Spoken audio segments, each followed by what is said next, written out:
ഗുരുപൂർണിമ ദിനത്തിൽ എല്ലാവർക്കും നമസ്കാരം. ഗുരുപൂർണിമ എന്ന് പറഞ്ഞ ഒരു വിശേഷ ദിവസമാണ്, നമുക്ക് എല്ലാവർക്കും അറിയാം. അന്ന് വ്യാസന്റെ ജയന്തി കൂടിയാണ്, വ്യാസഭഗവാന്റെ. വേദങ്ങളെ മുഴുവൻ ഒരു കഥയിലൂടെ സംഗ്രഹിച്ച് നമുക്കൊക്കെ എല്ലാ സാധാരണക്കാരും മനസ്സിലാവുന്ന രീതിയിൽ അവതരിപ്പിച്ച ഒരു മഹാനായ ഗുരുവാണ് അദ്ദേഹം. അദ്ദേഹത്തിന്റെ ജന്മദിനം കൂടിയാണ് വ്യാസ ജയന്തി. അപ്പോ ഗുരു പൂർണിമ എന്ന രണ്ട് വാക്കാണ്. ഗുരു എന്ന് പറഞ്ഞാൽ ഗു എന്ന് വെച്ചാൽ അന്ധകാരം എന്നാണ്, രു എന്ന് വെച്ചാൽ അത് നീക്കുന്ന ആൾ. അന്ധകാരം നീക്കുക. അപ്പൊ നമുക്ക് ഉണ്ടാവുന്നതാണ് പൂർണിമ. പൂർണിമ എന്ന് പറഞ്ഞാൽ കംപ്ലീറ്റ് ആവുകയാണ്, പൂർണ്ണമാവുക. നമ്മുടെ ഉള്ളിലുള്ള അന്ധകാരം നീക്കുമ്പോഴാണ് നമുക്ക് ആ പൂർണ്ണത വരുന്നത്. ഈ അന്ധകാരം എവിടെയാണ്? കാരണം ബോധത്തിലാണ് അത് സംഭവിക്കുക. ഈ അന്ധകാരം, അതായത് നമ്മുടെ മനസ്സ്, ബുദ്ധി, അഹങ്കാരം ഇതെല്ലാം കൂടി ചേരുന്ന ചിത്തം അല്ലെങ്കിൽ ബോധത്തിലാണ് ഈ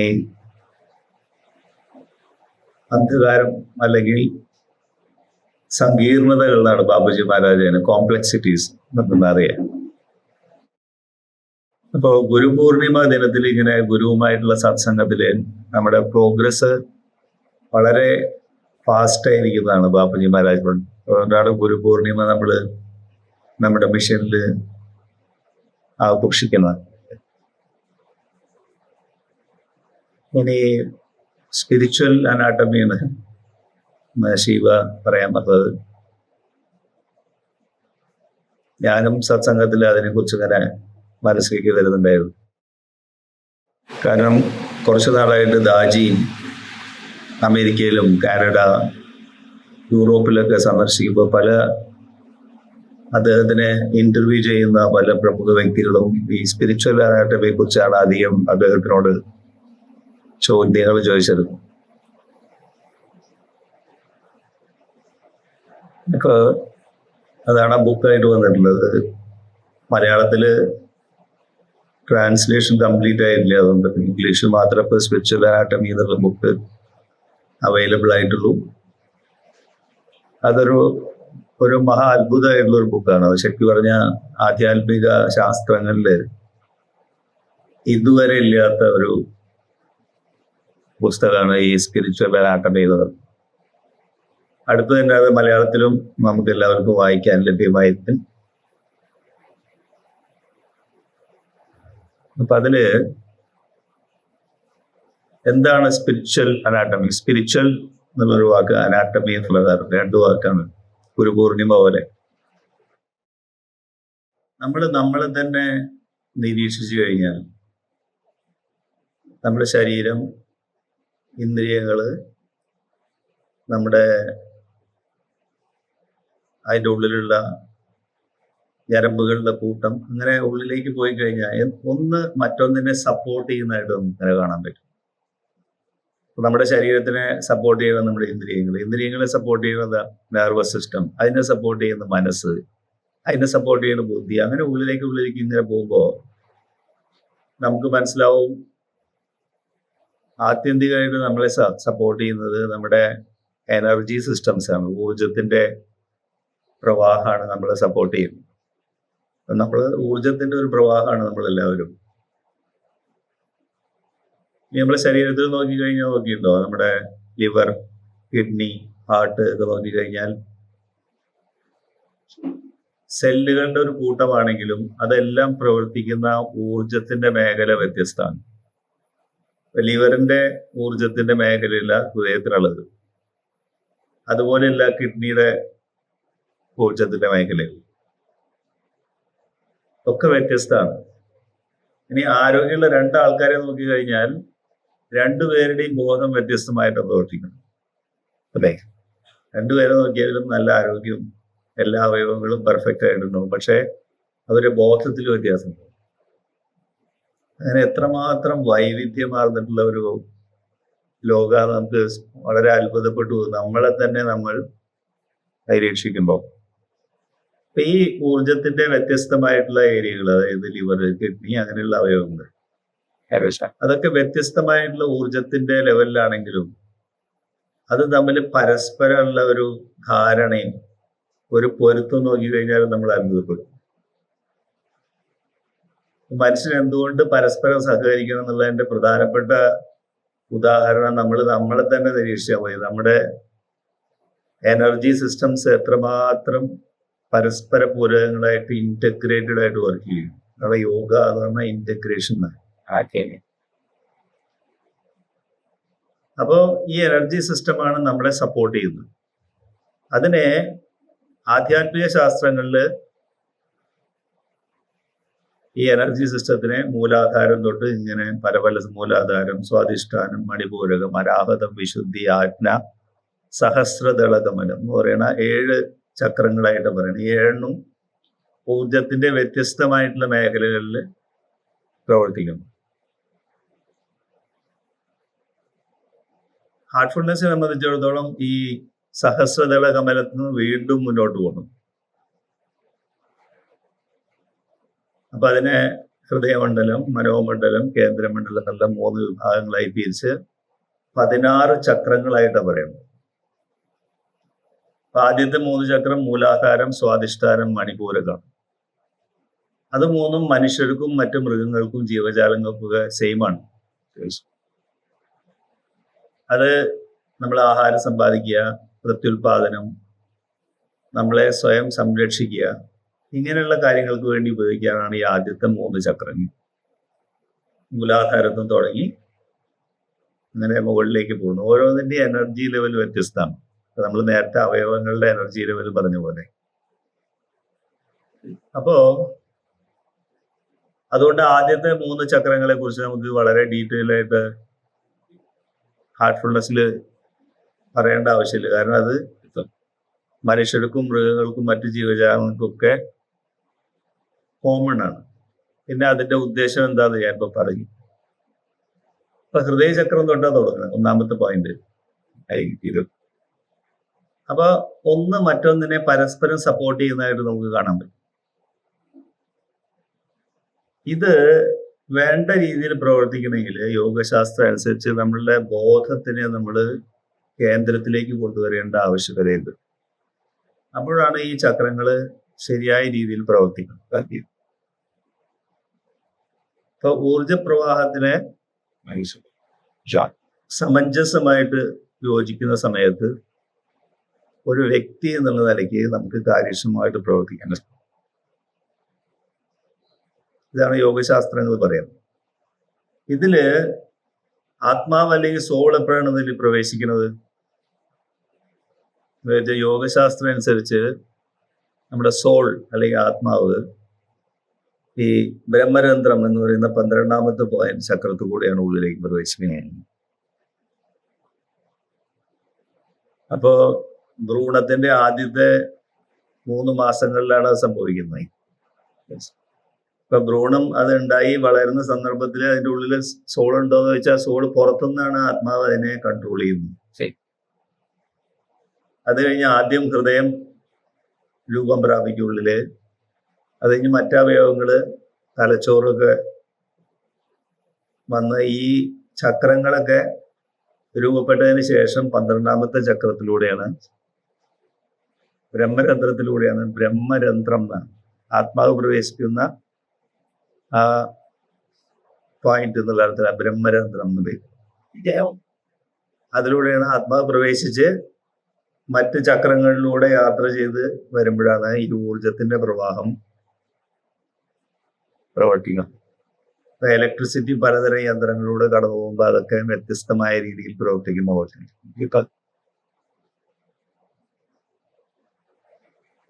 അപ്പോ അങ്ങനെ അത് ശരീരത്തിലേക്ക് വരുന്നു, ശരീരത്തിൽ പ്രവേശിക്കുന്നു, വർക്ക് ചെയ്യുന്നു.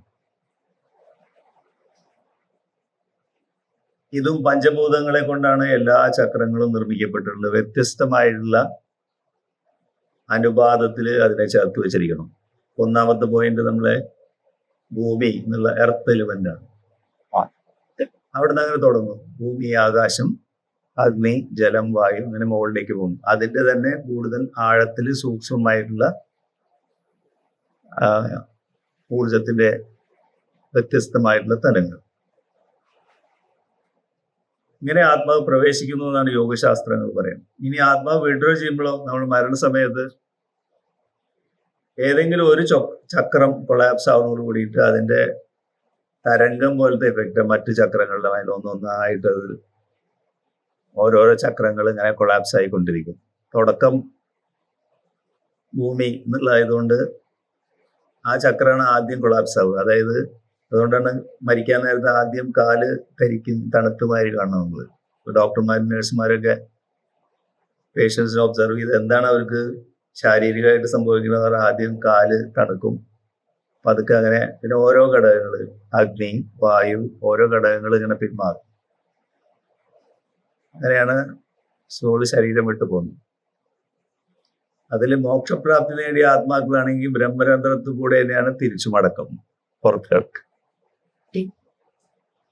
നമ്മുടെ ബോധത്തിനെ ശുദ്ധീകരിച്ച് വേണ്ട മാതിരി ആധ്യാത്മിക പരിശീലനമൊന്നും ചെയ്യാത്ത സാഹചര്യത്തില് മറ്റ് പല എനർജി സിസ്റ്റത്തിൽ കൂടെയും ആത്മാവ് പുറത്തു വരാനുള്ള സാധ്യതയുണ്ട്. അത് വീണ്ടും അതിനപ്പുറത്തേക്കുള്ള യാത്ര നമ്മൾ അതേപോലെ വീണ്ടും തുടരേണ്ടി വരുന്നു. ഇങ്ങനെയാണ് ഈ സ്പിരിച്വൽ അനാട്ടമിയുടെ തുടക്കം. ഇനി ഇപ്പൊ നമ്മൾ ആത്മാവ് എന്ന് പറയുന്നത് എന്താണ്? ആത്മാവ് എന്ന് വെച്ചാൽ സാധാരണ എന്താ പറയാ, ശാസ്ത്രീയമായിട്ട് ചിന്തിക്കുന്നു പറയണവർ ചിലപ്പോൾ ആത്മാവൊന്നുമില്ല എന്ന് പറയും. ഊർജമുണ്ടെന്ന് എല്ലാവരും സമ്മതിക്കും.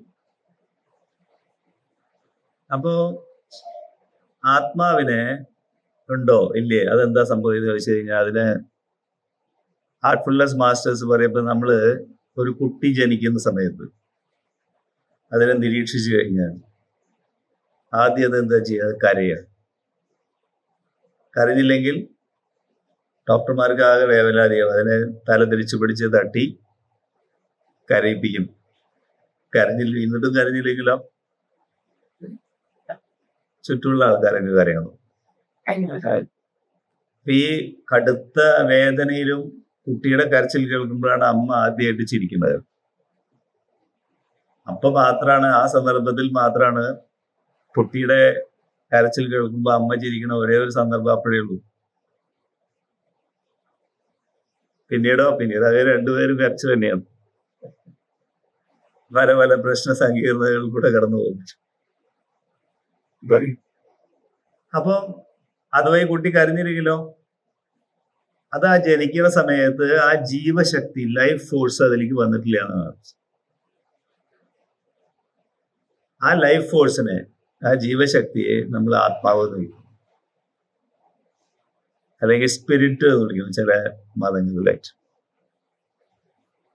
സംസ്കൃതത്തിലെ സത്ത് എന്ന് പറയുന്നു. അപ്പോൾ കുറച്ചും കൂടി നല്ല മീനിങ്. സത്ത് എന്ന് പറഞ്ഞാൽ എന്താ? എസെൻസ്.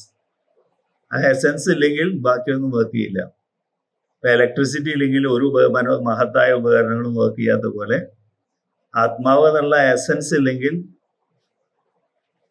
ജഡമായിട്ടുള്ള ശരീരത്തിന് പ്രവർത്തനങ്ങൾ. അതിനാണ് നമ്മൾ ആത്മാവ്, സ്പിരിറ്റ്, ലൈഫ് ഫോഴ്സ്, ഹൃദയം എന്നൊക്കെ പറയുന്നത്. അപ്പോ ആത്മാവ്, സ്പിരിറ്റ് രണ്ട് തരത്തിൽ ഉപയോഗിക്കും. ഇപ്പൊ നമ്മൾ സ്പിരിറ്റ് എന്ന് പറഞ്ഞു കഴിഞ്ഞാൽ വേറെ അർത്ഥമുണ്ട്, അറിയില്ലേ? ചിലർ പറയും ഞാൻ വളരെ സ്പിരിച്വലാന്ന് പറയും. അത് ഉദ്ദേശിക്കുന്ന സ്പിരിറ്റ് ഇതല്ല. സ്പിരിറ്റ് എന്ന് പറയുന്നത് നമ്മളൊരു ഹൈ സ്പിരിറ്റ്സിലാണ്. എന്ന് ഇംഗ്ലീഷിൽ പറയാൻ എന്താ പറയുക, നമ്മൾ നല്ല ജോയ്ഫുൾ എന്നുള്ള അർത്ഥത്തില് ഹൈ സ്പിരിറ്റ്സ് എന്ന് പറയും അല്ലേ? അപ്പൊ നല്ല മൂഡിന് നമ്മൾ സ്പിരിറ്റ് എന്ന് പറയും അല്ലെ? ഹൈ സ്പിരിറ്റ് എന്ന് പറഞ്ഞാൽ നല്ല മൂഡിലുണ്ടെന്ന്. അപ്പൊ സ്പിരിറ്റ് അല്ലെങ്കിൽ മൂഡ് എന്ന് പറഞ്ഞാൽ, അപ്പൊ ഈ നല്ല മൂഡിൽ ഉണ്ടാവണമെങ്കിൽ ആധ്യാത്മിക ശാസ്ത്രം അനുസരിച്ച് എങ്ങനെയാ വെച്ചാൽ നമ്മുടെ ബോധത്തിനെ നമ്മൾ കേന്ദ്രത്തിലേക്ക് കൊണ്ടുവരേണ്ട ആവശ്യകതയുണ്ട്. മെഡിറ്റേഷനിലൂടെ അല്ലെങ്കിൽ ആധ്യാത്മിക സാധനയിലൂടെ ബോധത്തിനെ കേന്ദ്രീകരിക്കുമ്പോഴാണ് ഈ സ്പിരിറ്റ് ഹൈ ലെവലിൽ ഉണ്ടാവുക.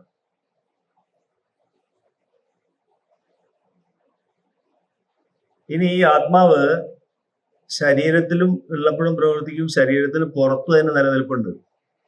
നമ്മൾ ആദ്യം പറഞ്ഞു, ആദ്യത്തെ 3 മാസങ്ങളിൽ ഈ ഭ്രൂണത്തിന്റെ വളർച്ചയെ ആത്മാവ് നിയന്ത്രിക്കുന്നത് അതിന്റെ ഉള്ളിൽ പ്രവേശിച്ചിട്ടല്ല, പുറത്തുനിന്നാണ്. അതുകൊണ്ടാണ് ആദ്യത്തെ 3 മാസത്തിലാണ് ഇത് നഷ്ടപ്പെടാനുള്ള ചാൻസ് ഉള്ളത് എന്ന് പറയില്ലേ. ആദ്യത്തെ 3 മാസം ഗർഭിണികൾ വളരെ ശ്രദ്ധിക്കണം എന്ന് പറയുന്നത് കാരണം ഈ ആത്മാവ് പുറത്തു നിന്നിട്ടാണ് നിയന്ത്രിക്കുന്നത്. അതിന് പറ്റിയ സാഹചര്യം ഉണ്ടെങ്കിൽ അത് പിന്മാറാനുള്ള സാധ്യത ഏറ്റവും കൂടുതലുള്ളത് അപ്പോഴാണ്. ഡോക്ടർമാര് ഫസ്റ്റ് ട്രൈമസ്റ്റർ എന്ന് പറയും, അതാണ് ഏറ്റവും ശ്രദ്ധിക്കാത്തത്.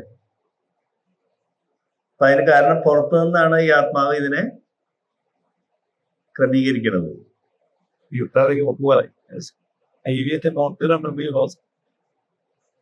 അപ്പൊ അമ്മയുടെ ചുറ്റും ഉണ്ടാവും അത്. അപ്പൊ ആ സമയത്ത് അമ്മയുടെ മാനസിക വ്യാപാരങ്ങള്, കുടുംബത്തിന്റെ മാനസിക വ്യാപാരങ്ങള്, അതിന്റെ ജനറ്റിക്സ്, എപ്പിജനറ്റിക്സ്. ജനറ്റിക്സ് എന്ന് പറഞ്ഞാൽ ആത്മാവ് കൊണ്ടുവരുന്ന പൂർവ കർമ്മങ്ങളിൽ നിന്ന് അത് കൊണ്ടുവരുന്ന വാസനകൾ, അത് ഒരു ചെറിയ റെക്കോർഡായിട്ട് അതിലുണ്ട്. എപ്പിജനറ്റിക്സ് പറഞ്ഞാൽ സാഹചര്യങ്ങൾ കൊണ്ട് അത് എടുക്കുന്നത്, അച്ഛൻ്റെയും അമ്മയുടെയും മനോഭാവത്തിനനുസരിച്ച്. അപ്പോൾ മാതാപിതാക്കളുടെ മനോഭാവത്തിനനുസരിച്ചുള്ള ഒരു കർമ്മബലമുള്ള ആത്മാവാണ് ഒരു കീയും ലോക്കും കൂടി മീറ്റ് ചെയ്യണ പോലെ മീറ്റ് ചെയ്യുന്നു. അതുകൊണ്ടൊരു കുട്ടിയുടെ ഭാവി നിർണ്ണയിക്കുന്നത് മാതാപിതാക്കള് ചേരുമ്പോൾ ഉണ്ടാവുന്ന മനോഭാവമാണ്. അതിന്റെ അസ്ട്രോളജി അല്ല, ഗണിതശാസ്ത്രമല്ല, അല്ലെങ്കിൽ ജ്യോതിശാസ്ത്രമല്ല അത് നിർണ്ണയിക്കണം. അതാണ് മഹാഭാരതം. ഇപ്പം വ്യാസജയന്തിയാണ്. മഹാഭാരതത്തിന്റെ ഏറ്റവും വലിയൊരു മെസ്സേജാണ് അന്ധനായ ധൃതരാഷ്ട്രം. ലൂക്കോഡെർമിക് ആയിട്ടുള്ള പാണ്ഡു, സ്കിൻ ഡിസീസ് ഉള്ള പാണ്ഡു, മഹാനായിട്ടുള്ള വിതുരർ, ഇത് 3 പേരും ഒരാളുടെ മക്കളാണ്. ആരുടെയാ? ഇത് എഴുതിയ ഗുരു. അദ്ദേഹത്തിന് അതൊന്നൊരു പ്രശ്നമേ ഇല്ല. വ്യാസന്റെ എന്തായാലും കാരണം ഈ രാജാവ് മരിച്ചുപോയപ്പോ അവരുടെ വിധവകൾക്ക് സന്താനങ്ങളില്ലാതെ ഈ പരമ്പര തുടരണം. വിചിത്രവീരൻ മരിച്ചവർക്ക് 2 ഭാര്യമാരുണ്ട്. അപ്പൊ ആ പരമ്പര തുടരണം. അപ്പൊ പരമ്പര തുടരാൻ വിചിത്രവീരന്റെ ജ്യേഷ്ഠനാണ് വ്യാസൻ. അപ്പൊ അദ്ദേഹത്തിനെ അമ്മ തന്നെ വിളിക്കുക, മൂത്ത മകനെ വരുത്തുകയാണ് അനിയന്റെ ഭാര്യമാർക്ക് സന്താന ഉൽപാദിപ്പിക്കാൻ വേണ്ടിയിട്ട്. അപ്പൊ അദ്ദേഹം പറയും, ഇങ്ങനെ ഈ സ്ത്രീകള് ഈ ഭർത്താവ് മരിച്ചതിന്റെ ആ മാനസികമായിട്ടുള്ള അവസ്ഥയിലുള്ളത്, അവർക്ക് ചില ശുദ്ധീകരണങ്ങളൊക്കെ ആവശ്യമുണ്ട്. അപ്പൊ ഞാൻ ചില സാധനങ്ങളൊക്കെ അവർക്ക് നിർദ്ദേശിക്കാം, അതിനുശേഷം പിന്നീട് വരാമെന്ന് പറയും. അപ്പൊ സത്യവതി അത് സമ്മതിക്കില്ല, ഇപ്പൊ തന്നെ വേണമെന്ന്. അപ്പൊ ഈ മഹർഷിയുടെ ഈ രൂപം കാട്ടിൽ നിന്നല്ലേ വരുന്നത്. അദ്ദേഹത്തിന്റെ കറുത്ത, വ്യാസൻ കറുത്തിട്ടാണ്, കറുത്ത രൂപം, താടി, മീശ, ഭീകരമായിട്ട്. ഇത് രാജകുമാരിമാരാണ്. അപ്പൊ ആദ്യത്തെ രാജകുമാരി ഇത് കണ്ടപ്പോ ഹൗസ് എന്നുള്ള അവസ്ഥയിൽ കണ്ണടച്ചു പോയി. ഇങ്ങനെ ഒരു ഗതികേട് വന്നല്ലോ എന്ന് വിചാരിച്ചിട്ട് ആ പുത്രനാണ് ധൃതരാഷ്ട്രമുള്ള അന്ധനായിട്ട് മാറിയത്. രണ്ടാമത്തെ ആള് വിളറി വെളുത്തു ഇയാളെ കണ്ടിട്ട്. അപ്പോ കുട്ടി പാണ്ഡുവായിട്ട് മാറി. വിളറിയ സ്കിൻ കണ്ടില്ല, അത് പാണ്ഡുവായി. ഈ 2 കുട്ടികൾ ഇങ്ങനെയാണ് ഉണ്ടാവാൻ പോകുന്നത് എന്നുള്ളത് മഹർഷിക്ക് അറിയാമായിരുന്നു. അപ്പൊ വീണ്ടും സത്യവതി ഒരിക്കൽ കൂടി നിർബന്ധിച്ചപ്പോ ഈ രാജകുമാരിമാർ അതിന് തയ്യാറായില്ല. അവർ അതിന് പകരം തോഴിയെ അയക്കുന്നു. അപ്പൊ തോഴി ഈ അവസരം എങ്ങനെ എടുക്കുന്നത്? മഹത്തായിട്ടൊരു അവസരമായിട്ട് എടുക്കണം. ഏറ്റവും സന്തോഷത്തോടെ, ആനന്ദത്തോടെ ഈ മഹർഷിയെ സ്വീകരിക്കാണ് തോഴി. അതിൽ നിന്നാണ് മഹാനായിട്ടുള്ള ഈ വിതുരന്റെ ജനം. അദ്ദേഹമാണ് ഈ ധർമ്മപുത്രന് ഇത് ടേക്ക് ഓവർ ചെയ്യുന്നവരെ ഈ രാജ്യം മുഴുവൻ കൊണ്ടു നടന്നിരുന്നത് അദ്ദേഹമാണ്. ദാസിപുത്രനാണെങ്കിലും. അപ്പൊ ദാസിപുത്രൻ എന്നുള്ള ഒരു സീലുള്ള കാരണം അദ്ദേഹത്തിന് രാജാവാക്കില്ല അവര്. അപ്പോ മാതാപിതാക്കളുടെ മനോഭാവമാണ് കുട്ടിയുടെ ഭാവി നിർണ്ണയിക്കും. അതിനുള്ള ഇതെന്താണ്, നമുക്ക് നമ്മുടെ ബോധത്തിനെ ശുദ്ധീകരിക്കുമ്പോൾ മാത്രമേ സത്യവതി എന്ന് പറഞ്ഞാൽ അതിലതെ അവരുടെ അമ്മ സത്യവതി എന്ന് പറഞ്ഞ രാജമാതാവാണ്. അവരുടെ മകനാണ് വിചിത്രവീരൻ. അവരുടെ വിധവകളിലാണ് ഈ സന്താനോത്പാദനം നടക്കുന്നത്. അമ്പയിലും അംബാലികയിലും ആണ്, അല്ല അംബികയിലും അംബാലികയിലുമാണ് ഈ സന്തതികളെ ഉത്പാദിപ്പിക്കുന്നത്. അവരാണ് രാജകന്യകമാര്. അതിൽ ഒരു രാജകുമാരി വിസമ്മതിച്ചുകൊണ്ട് അവരതിൽ പെട്ടില്ല, അമ്പ. അവരാണ് പിന്നീട് ഭീഷ്മരുടെ മരണത്തിന് കാരണം. അങ്ങനെ കഥയുടെ ഡീറ്റെയിൽസിലേക്ക് നമ്മൾ പോകുന്നില്ല. അതിൽ നമ്മൾ ഓർത്തിരിക്കേണ്ട പോയിന്റ്, നമ്മുടെ ബോധത്തിനെ നമ്മൾ ശുദ്ധീകരിക്കുന്നതുകൊണ്ട് അടുത്ത തലമുറയ്ക്ക് ഇത് വലിയൊരു സഹായമായിട്ട് മാറും. നേരെ മറിച്ച് മൃഗങ്ങളെ പോലെയാണ് നമ്മൾ ഇടപെടണമെന്നിരിക്കുക. അടുത്ത തലമുറയും അതിനനുസരിച്ചായിരിക്കും. അപ്പൊ തലമുറകൾക്ക് നമ്മൾ നമ്മുടെ ആത്മീയ സമ്പത്ത് അല്ലെങ്കിൽ നമ്മൾക്ക് എന്താണുള്ളത് കൈമാറണമെങ്കിൽ ബോധത്തിനെ ശുദ്ധീകരിക്കേണ്ടത് വളരെ അനിവാര്യമാണെന്നാണ് ഈ കഥ കാണിക്കുന്നത്. നമ്മൾ ആലോചിക്കാറുണ്ട്. അതുകൊണ്ട് തന്നെ ബ്രാഹ്മിൻസിന്റെ ഇടയ്ക്ക് ഒരു ശാന്തി മുഹൂർത്തം വെച്ചിട്ട് ചില കർമ്മങ്ങൾക്കൊക്കെ ശേഷമാണ് വധൂവരന്മാരെ ഒന്നിച്ചു ചേരാൻ അനുവദിക്കുന്നവർ ആ ശാന്തി മുഹൂർത്തം നോക്കിയിട്ട. കാരണം ഭാവിയെ കുറിച്ച് ആലോചിക്കാൻ. ഇങ്ങനെയാണ് ഈ ആത്മാവ് ഇതിലേക്ക് വരുന്നത്. അതുപോലെ തന്നെ ഒന്നൊന്നായിട്ട് അത് വിട്ടുകയും ചെയ്യും. നമ്മൾ പറഞ്ഞു വന്ന സ്പിരിറ്റ്. അപ്പൊ ആ സ്പിരിറ്റിന് നല്ല മൂഡ് എന്ന് പറയുന്നത് നമ്മുടെ ബോധത്തിനെ സെൻറ്റർ ചെയ്യുമ്പോഴാണ് സംഭവിക്കുന്നത്. എന്ന് വെച്ചാൽ നമുക്ക് ആനന്ദം ഉണ്ടാവുന്നത് തന്നെ ബോധത്തിനെ കേന്ദ്രീകരിക്കുക അല്ലെങ്കിൽ മെഡിറ്റേഷനിലൂടെ മാത്രമേ സംഭവിക്കൂ. ഇനി ഞാൻ പറഞ്ഞു വന്നത് എന്താ വെച്ചാൽ, ആത്മാവ് ശരീരത്തിന് പുറത്തു നിന്നിട്ടും പ്രവർത്തിക്കാം, ശരീരത്തിന്റെ ഉള്ളിൽ നിന്നിട്ടും പ്രവർത്തിക്കാം. ശരീരത്തിന്റെ ഉള്ളിൽ നിന്ന് പ്രവർത്തിക്കുമ്പോൾ അതിന് ജീവ എന്ന് പേര് വയ്ക്കും. നമ്മൾ ചില സമയത്ത് ജീവ എന്നും പറയും, ആത്മൻ എന്നും പറയില്ലേ, അല്ലെങ്കിൽ ജീവാത്മാവ് പരമാത്മാവ് എന്ന് പറയും. ശരീരത്തിൽ പ്രവേശിച്ച ആത്മാവിനെയാണ്, സോളിനെ നമ്മൾ ജീവാത്മാകശിപ്പോൾ. ശരീരത്തിൽ നിന്ന് വിട്ട് നിൽക്കുന്നതിനെ ആത്മാവ്. ഇതാണ് ഇത് രണ്ടും. ജീവ എന്ന് കേട്ട് കഴിഞ്ഞാൽ, അതുകൊണ്ടാണ് ചില മതങ്ങളിലൊക്കെ ഡിപ്പാർട്ടഡ് സോൾ, പരേതന്റെ ആത്മാവ് എന്ന് പറയും, വിട്ടുപോയ ആളുടെ ആത്മാവ് പേർ. ശരീരത്തിൽ പ്രവേശിക്കുമ്പോൾ അതിന് ജീവ എന്നുള്ള പേര്. ശരീരത്തിൽ വേർപെടുമ്പോൾ ഒരു സോൾ, സത്ത്. ഇങ്ങനെയാണ് ആത്മൻ, സ്പിരിറ്റ്, സോൾ, സത് എന്നുള്ളതിനെ നമ്മുടെ ഹാർട്ട്ഫുൾനെസ് രീതിയിൽ നമ്മൾ വിശദീകരണം കൊടുക്കും. ഇനി എങ്ങനെയാണ് ഇതിന് സങ്കീർണതകൾ വന്നുപെട്ടിട്ട് ഇങ്ങനത്തെ പ്രശ്നങ്ങളാവുന്നത്? അതാണ് നമുക്ക് ആലോചിക്കേണ്ട ഒരു പ്രധാന വിഷയം. ഇതിന്റെ രീതി ഇപ്പൊ പറഞ്ഞു നമ്മള്.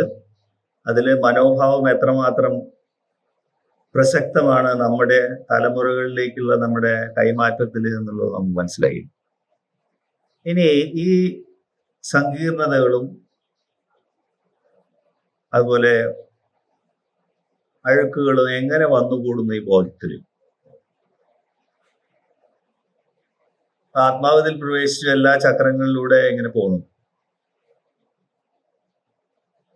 ഈ ഉദാഹരണം ഇപ്പൊ നമ്മളിപ്പോ ഈ ചർച്ച നടത്തിക്കൊണ്ടിരിക്കുക ആത്മാവിനെ കുറിച്ച്. അപ്പൊ ചില ആൾക്കാരാലേക്ക് എന്തപ്പോ ഇത് എനിക്കിഷ്ടാവില്ല, അത് വേറെ ഇത് ഗംഭീരാണല്ലോ, ഇഷ്ടമാണ്. നമ്മൾ തന്നെ ഇത്രയും ഗ്രൂപ്പുള്ള ചില ആൾക്കാർക്ക് ഇത് ഇഷ്ടാവില്ല, ചില ആൾക്കാർക്ക് ഇത് ഇഷ്ടാവും. എന്തായാലും കാരണം നമുക്കറിയില്ല, അറിയില്ല, എനിക്കിഷ്ടമല്ല, എനിക്കിഷ്ടമാണ്. എന്ത് കണ്ടാലും നമുക്ക് ഇഷ്ടാനിഷ്ടങ്ങൾക്ക് നമ്മൾ വിധേയരാണ്. ഇപ്പൊ നമ്മൾ ബസ്സിൽ യാത്ര ചെയ്യാറുണ്ട്, ബസ് അവിടെ നിർത്തിയിട്ടിരിക്കുക, ഒരു സ്ഥലത്ത് വേറെ സ്ഥലത്തേക്ക് പോവുക. ഓരോ പാസഞ്ചേഴ്സായിട്ട് കയറി വരുമ്പോൾ നമ്മളവർ നോക്കും. ചിലരെ കാണുമ്പോൾ നന്നായിട്ടുണ്ടല്ലോ, ഇഷ്ടമായി. ചിലരെ കാണുമ്പോൾ കുറേ ലഗേജൊക്കെ വന്ന് നമ്മുടെ മേലെ കൂടെ ഒക്കെ ഇട്ട് വലിച്ചു കൊണ്ടുപോയാൽ എന്തൊരു കഷ്ടമാണ്, അനിഷ്ടം. അപ്പൊ നമ്മളെ പഞ്ചേന്ദ്രിയങ്ങൾ കൂടെ നമ്മൾ സ്വീകരിക്കുന്ന എല്ലാ സന്ദേശങ്ങളെയും നമ്മൾ ഇഷ്ടാനിഷ്ടങ്ങളുടെ കാറ്റഗറിയിൽ പെടുത്തുന്നു. സ്വാഭാവികമല്ല, നമ്മൾ അറിയാണ്ട് തന്നെ നമുക്ക് ചിലത് ഇഷ്ടമാണ്, ചിലത് ഇഷ്ടമല്ല. ഇവിടെ നിന്നാണ് ഇതിന്റെ തുടക്കം.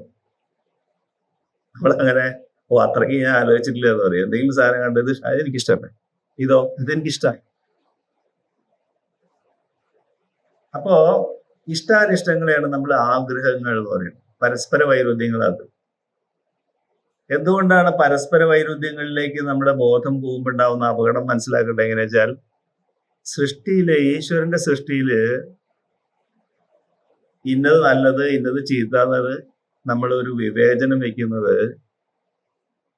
സൃഷ്ടികർത്താവിനെ അപമാനിക്കുന്ന പോലെയാണ്. എന്താ കാരണം? അനാവശ്യമായിട്ടുള്ള ഒരു സാധനം ഈ സൃഷ്ടിയിൽ കാണാൻ പറ്റില്ല. നമുക്ക് അനാവശ്യമായിട്ട് തോന്നുന്ന കാരണം നമ്മുടെ ബോധത്തിലുള്ള അഴുക്കുകൊണ്ട്. സൃഷ്ടിയിലെല്ലാം പെർഫെക്റ്റ് ആണ്, എല്ലാം ആവശ്യമുള്ളത്, അനാവശ്യമായിട്ടുള്ള ഒരു സാധനം പോലില്ല. അപ്പൊ സൃഷ്ടി അത്ര പെർഫെക്റ്റ് ആണ്. നമ്മളെ തന്നെ നിരീക്ഷിച്ച് നമ്മളെ വെറുതെ നോക്കിയാൽ മതി. നമ്മൾ എത്രമാത്രം പരിപൂർണതയിലാണ് ഈശ്വരൻ നമ്മളെ സൃഷ്ടിച്ചിരിക്കുന്നത്. നമ്മുടെ ആന്തരിക അവയവങ്ങൾ നമ്മൾ വെറുതെ നോക്കിക്കൊണ്ടിരുന്നാൽ മതി. ആന്തരികമായിട്ട്, പുറത്തേക്കല്ല. നമുക്ക് മനസ്സിലാവുക. നേരത്തെ പറഞ്ഞില്ലേ, ഓരോ ഊർജത്തിന്റെ സിസ്റ്റംസും പരസ്പരം പൊരുത്തപ്പെട്ട് നിൽക്കുന്ന കാഴ്ച കണ്ടു കഴിഞ്ഞാൽ നമുക്ക് അത്ഭുതസ്തബ്ധരായി പോകുന്നതാണ്. നമുക്കൊരു നിരീക്ഷണം ഇല്ലാത്തതുകൊണ്ട് പിന്നെ ഇങ്ങനത്തെ പ്രശ്നങ്ങളൊന്നും ഇല്ല. അപ്പോ ഇഷ്ടാനിഷ്ടങ്ങളാണ് ഈ പ്രശ്നങ്ങളുടെ തുടക്കം.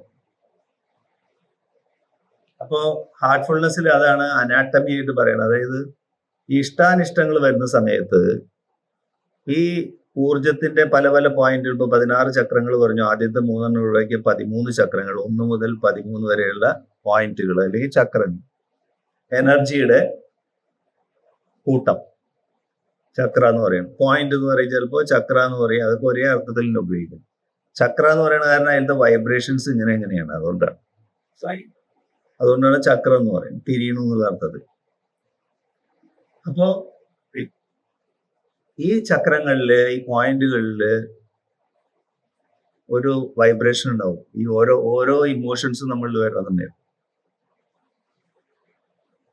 അപ്പൊ ഹാർട്ട്ഫുൾനെസ്സിന്റെ മാസ്റ്റേഴ്സ് അതിനെ നിരീക്ഷിച്ച് മനസ്സിലാക്കി, നമ്മൾ ഒരു സാധനത്തിനെ കാണുമ്പോൾ ഒരു ഇഷ്ടാനിഷ്ടം വരുന്ന സമയത്ത് നമ്മുടെ ഇടത്തെ ഭാഗത്തെ ഈ വാരിയലിന്റെ അവിടെ ഒരു പോയിന്റ്, സി എന്നുള്ള പോയിന്റ്, മാസ്റ്റർ ഈ സ്പിരിച്വൽ അനാട്ടമിയിൽ പറയേണ്ട ആ പോയിന്റിൽ ഒരു ഡിസ്റ്റർബൻസ് വരുന്നത്, ഒരു ചലനം. ഒരു ഇഷ്ടാനിഷ്ടം വന്നു കഴിഞ്ഞാൽ ആദ്യത്തെ അഫക്റ്റ് ആവുന്ന പോയിന്റ് സി ആണ്. അപ്പൊ ക്രിട്ടിക്കൽ ആയിട്ടുള്ള പോയിന്റ് അത് പറയുന്നത്.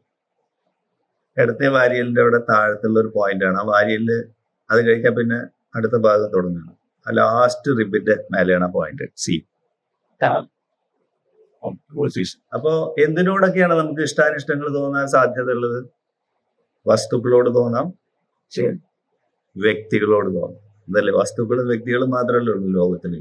അപ്പൊ വസ്തുക്കളോടും വ്യക്തികളോടും നമുക്ക് ഇഷ്ടാനിഷ്ടങ്ങൾ തോന്നാം.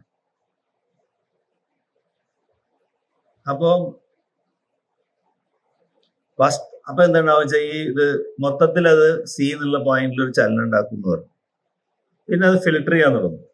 ഇതില് വസ്തുക്കളോടുള്ള ഇഷ്ടാനിഷ്ടങ്ങളാണോ വ്യക്തികളോടുള്ള ഇഷ്ടാനിഷ്ടങ്ങളിലാണോ കൂടുതൽ ഘനീഭാവം, ഹെവിനെസ് ഉള്ളത് ഉണ്ടാവാൻ? തീർച്ചയായിട്ടും നമുക്കറിയാലേ, വ്യക്തികളോടുള്ള ഇഷ്ടാനിഷ്ടങ്ങൾ പെട്ടെന്ന് നമുക്ക് തീർക്കണം എന്ന് തോന്നും. വസ്തുക്കളാണെങ്കിലും ഇപ്പൊ നല്ല ടി വി പിന്നീട് വാങ്ങിക്കാമെന്നായാലും വലിയ കുഴപ്പമില്ല. നേരെ മറിച്ച് വ്യക്തികളോടുള്ള ഇഷ്ടാനിഷ്ടങ്ങൾ കുറച്ച് ഹെവിയാണ്. അതുകൊണ്ടാണ് താഴെയുള്ള പോയിന്റ് ബി എന്നുള്ള പോയിന്റിൽ പോയി സെറ്റിൽ ആവുന്നത്.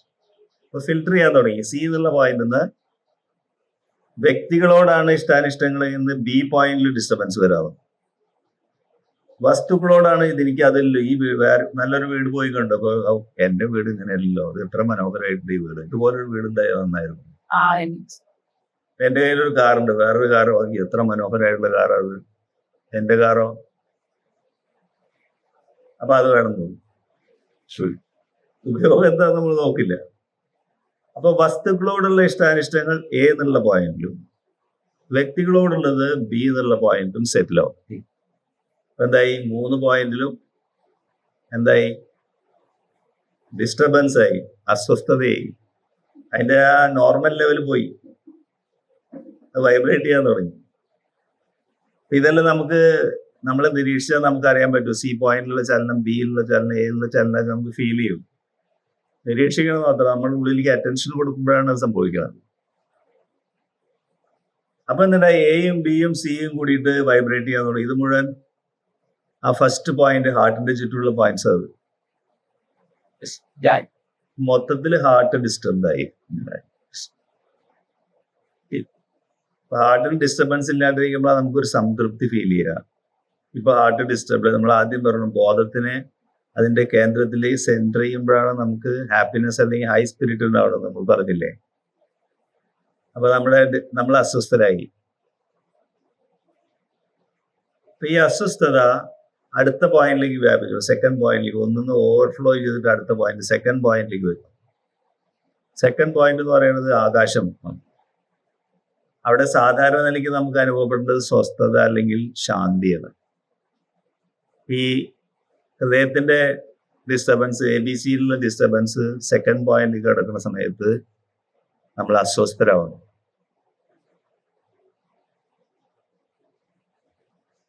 അപ്പൊ സ്വസ്ഥത പോയി. നമ്മുടെ സ്വസ്ഥത കുറെ നേരം സ്വസ്ഥത പോയി കഴിഞ്ഞാൽ എന്താ സംഭവിക്കുക? നമുക്ക് ദേഷ്യം വരും. അപ്പൊ നേരെ ഈ എനർജി മൂന്നാമത്തെ പോയിന്റിലേക്ക് ട്രാൻസ്മിറ്റ് ചെയ്ത് വരും. ഫയർ പോയിന്റാ. അവിടെയാണ് സ്നേഹവും വെറുപ്പും തമ്മിലുള്ള വൈരുദ്ധ്യങ്ങൾ സംഭവിക്കും. അപ്പൊ ഈ അസ്വസ്ഥത ദേഷ്യമായിട്ട് പരിണമിക്കും. അപ്പൊ സ്നേഹവും ദേഷ്യവും തമ്മിലുള്ള വൈരുദ്ധ്യത്തില് സ്നേഹമാണ് നമുക്ക് പ്രപഞ്ചത്തിന്റെ ബേസിക് ആയിട്ടുള്ള ഫോഴ്സാണ്, അത് ഘടകമാണ്. അതാണ് ഇതിനെ എല്ലാത്തിനെയും കണക്ട് ചെയ്ത് നിർത്തുന്നത്. അതിന് പകരം നേരെ ഓപ്പോസിറ്റ് ഫോഴ്സ്, ഡിസ്റ്റർബൻസ്, അസ്വസ്ഥത. ഇപ്പൊ ദേഷ്യം വരും. മൂന്നാമത്തെ പോയിന്റും ഇതൊക്കെ നമുക്ക് അനാട്ടമിയിൽ, അതായത് ഭൗതിക ജീവശാസ്ത്രത്തിലുള്ള ഫീൽ ചെയ്യും. നമുക്ക് തൊട്ടാൽ നമുക്ക് ദേഷ്യം വരുമ്പോ എവിടെയാണ് വൈബ്രേഷൻസ് ശ്രദ്ധിച്ചു നോക്കൂ. ദേഷ്യം വരുമ്പോ വൈബ്രേഷൻസ് നോക്കലാണോ പണി? ആരോടാണോ ദേഷ്യം വരുന്നത് അയാളെ ഒതുക്കല്ലേ എന്ന് വെച്ചാൽ നമ്മളെന്തായാലും ശ്രദ്ധിച്ചാൽ നമുക്കറിയാം ഈ വൈബ്രേഷൻസ് എവിടെയാണ്. അപ്പൊ അടിസ്ഥാനപരമായിട്ട് നമ്മുടെ ഇമോഷൻസ് ആദ്യം നമ്മളെ ഡിസ്റ്റർബ് ചെയ്യുന്നത് നമ്മളെ തന്നെയാണ്, മറ്റുള്ളവരെ അല്ല. അപ്പോ ദേഷ്യം കുറെ നേരം കൂടെ നിന്നാൽ എന്താ ഉണ്ടാവുക? ദേഷ്യം വന്നൊരു കുറച്ച് കഴിയുമ്പോൾ അത് ഭയമായിട്ട് മാറും. ഒന്നും ചെയ്യാൻ പറ്റില്ല, ഉള്ളിന് മുഴുവൻ ദേഷ്യം. അപ്പൊ അടുത്ത പോയിന്റിലേക്ക് വാട്ടർ പോയിന്റ്, നാലാമത്തെ പഞ്ചഭൂതാസിന്റെ വാട്ടർ പോയിന്റ്. ഫയർ ഒന്ന് വാട്ടർ പോയിന്റിലേക്ക് എത്തി, അവിടെ ഡിസ്റ്റർബൻസ് ആയി. ഇത് തിരമാല പോലെ ഒന്നിന്ന് വേറെ ഒന്നിലേക്ക് ഇങ്ങനെ നീങ്ങുക. വാട്ടർ പോയിന്റ് ഡിസ്റ്റർബ്ഡ് ആവുമ്പോൾ നമുക്ക് ഭയം ഫീൽ ചെയ്യും. ഭയം വന്ന എന്താണ്ടാവുക? ഇല്ലാത്ത ഉണ്ടെന്ന് തോന്നലാണ്. ഒരു മായ പോലെ കാര്യങ്ങളൊക്കെ. അതപ്പോ അഞ്ചാമത്തെ പോയിന്റ് ഡിസ്റ്റർബ്ഡ്, അത് എയർ പോയിന്റ് ആണ്. എയർ എന്ന് പറഞ്ഞാൽ എന്താണ്?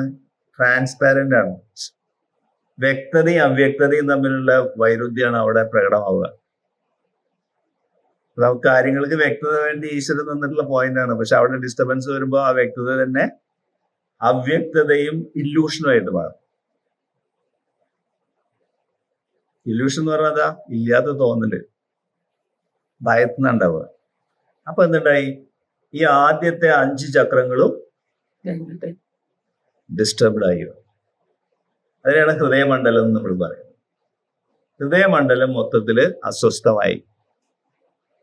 അപ്പൊ നമ്മുടെ പ്രവർത്തന മേഖലയാണ് ഹൃദയമണ്ഡലം എന്ന് പറയുന്നത്. അത് അസ്വസ്ഥമായി. അത് അസ്വസ്ഥമാകുമ്പോ നമ്മുടെ ബോധത്തില് അതിന്റെ മാർക്ക് വീഴുന്നു. ബോധത്തിൽ അഴുക്ക് കലർന്നു മാറും. ബോധത്തിൽ അഴുക്ക് കലരുമ്പോൾ എന്താ സംഭവിക്കണ?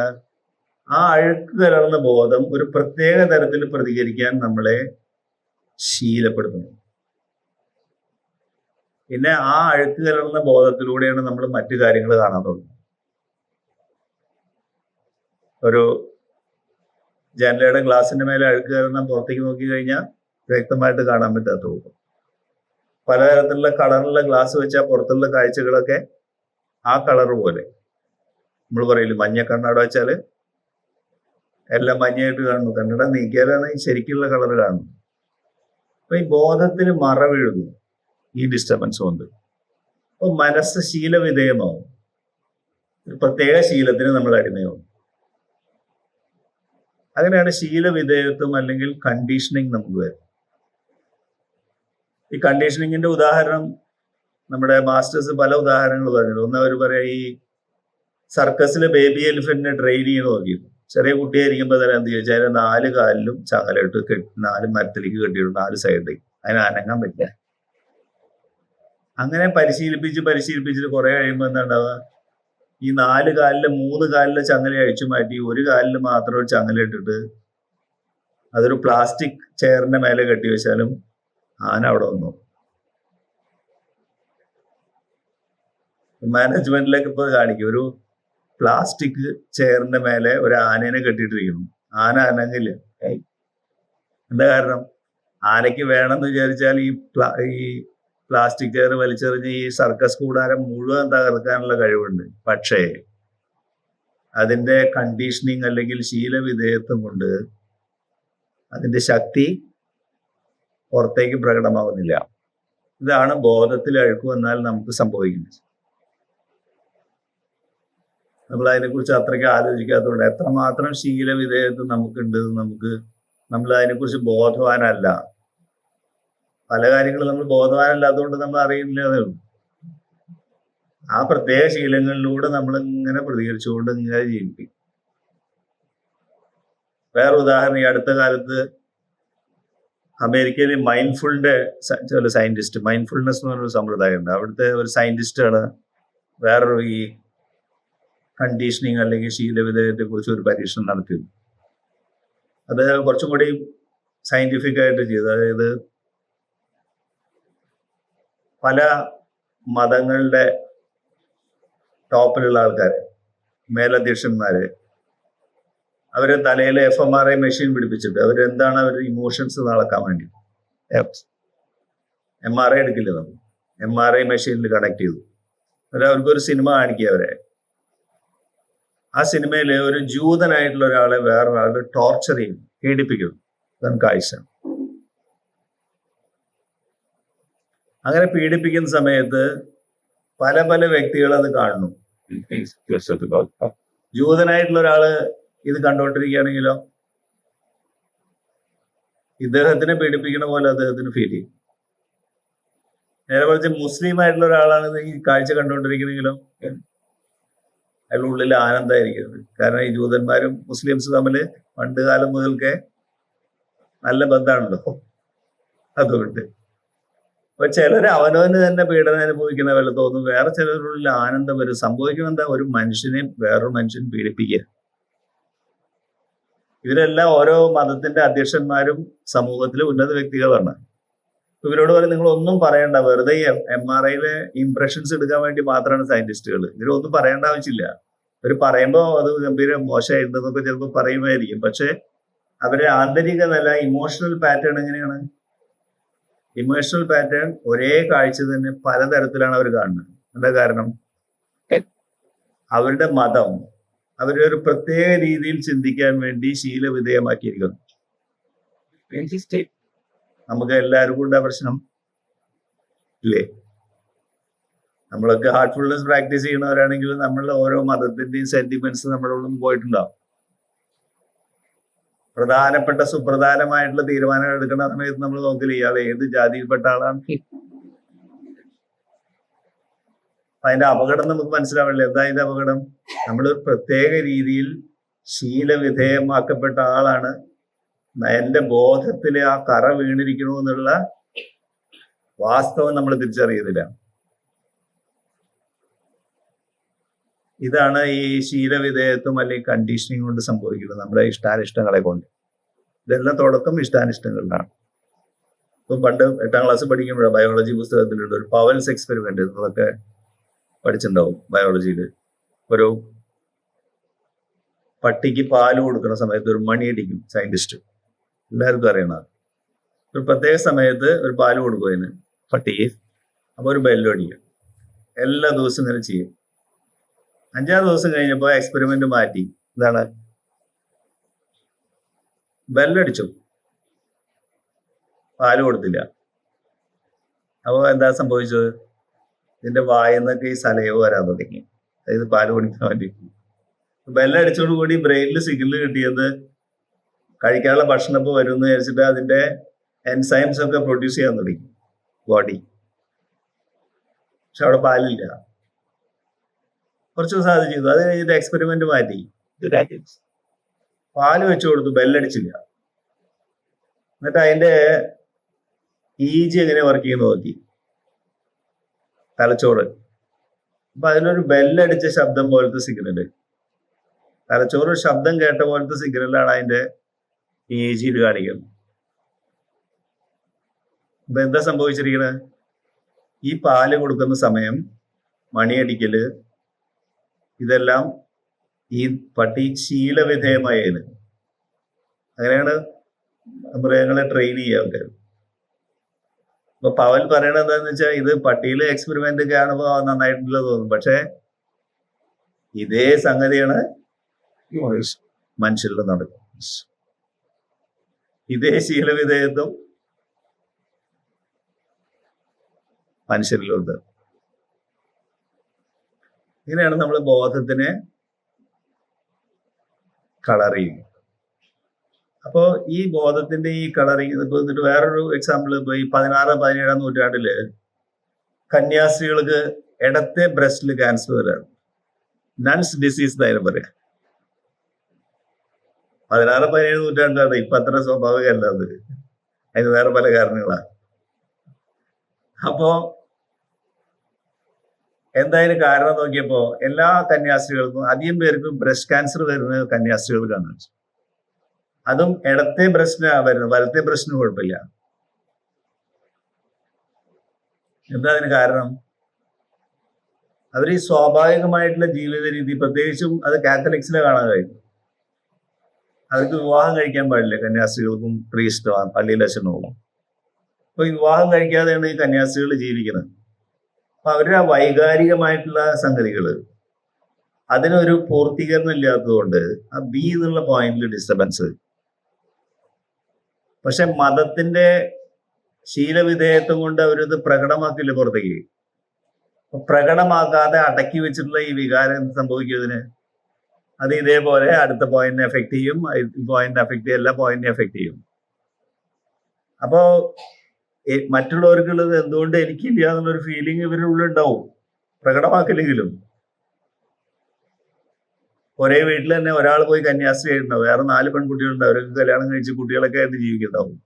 അപ്പൊ ഇടയ്ക്ക് ഇവര് വീട്ടിൽ വന്ന് ഇവരെയൊക്കെ കാണുമ്പോൾ എന്ത് ഫീലിംഗ് അവർക്ക് ഉണ്ടാവുക? എന്തുകൊണ്ട് എനിക്ക് ഭർത്താവില്ല? ഭർത്താവുള്ളതിന്റെ ബുദ്ധിമുട്ട് അവരോട് ചോദിച്ചാൽ മതി, അത് ചോദിക്കില്ല. അപ്പൊ ഈ ബി പോയിന്റും തേർഡ് പോയിന്റും ആങ്കറും, ഈ ബി പോയിന്റും തേർഡ് പോയിന്റും ഒരേപോലെ ഡിസ്റ്റർബ്ഡ് ആവുമ്പോൾ ഇത് രണ്ടും ലെഫ്റ്റ് സൈഡിലാണ്. ലെഫ്റ്റ് ബ്രസ്റ്റിന്റെ 2 സൈഡിലാണ് ഈ ബി പോയിന്റും തേർഡ് പോയിന്റ് ഉള്ളത്, ഫയർ പോയിന്റ് ഉള്ളത്. ഈ 2 പോയിന്റും തുടർച്ചയായിട്ട് ഡിസ്റ്റർബ്ഡ് ആവുമ്പോൾ ചില ന്യൂറോ ട്രാൻസ്മിറ്റേഴ്സ്, ചില കെമിക്കൽസ് ബോഡിയിൽ ഹാപ്പിനെസ്സിന് ഓപ്പോസിറ്റ് ആയിട്ടുള്ള എൻസൈംസ്, നമ്മളിൽ ദുഃഖങ്ങൾ ഉണ്ടാക്കുന്ന എൻസൈംസ് റിലീസ് ചെയ്യും.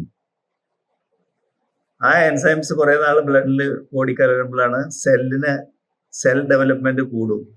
സെല്ല് 1 4 പകരം 16 ആവും. അതിനെന്താ പറയുക നമ്മള്? ക്യാൻസർ. അങ്ങനെയാണ് അതിന് നൺസ് ഡിസീസ് എന്നാന്ന് പറഞ്ഞിരുന്നത്. ഇപ്പൊ അതിന് കന്യാസ്ത്രീകൾ തന്നെ ചില പരിഹാരം കണ്ടുകൊണ്ട് അത് അത്ര വലിയ പ്രശ്നമായിട്ട് വരുന്നില്ല. അപ്പോ ഇതെല്ലാം നമ്മൾ മനസ്സിലാക്കേണ്ട പാഠം എന്താ? ഇങ്ങനെ സയന്റിഫിക് ഫാക്ട്സ് ഒക്കെ കണ്ടുമ്പോൾ നമ്മളെ ഇതിന്റെ ഗുണപാഠം എന്താണ്? നമ്മളെ ഇഷ്ടാനിഷ്ടങ്ങള് ഏത് രീതിയിൽ നമ്മളെ ശീലവിധേയത്വത്തിലേക്ക് കൊണ്ടുപോകണം. ഇതിന് പരിഹാരം എന്താണ്? നമ്മുടെ ബോധത്തിനെ ശുദ്ധീകരിക്കേണ്ട ആവശ്യകതയുണ്ട്, ബോധത്തിനെ കേന്ദ്രമണ്ഡലത്തിലേക്ക് കൊണ്ടുപോകേണ്ട ആവശ്യകതയുണ്ട്. അതായത് ഈ ചക്രങ്ങളെല്ലാം കൂടി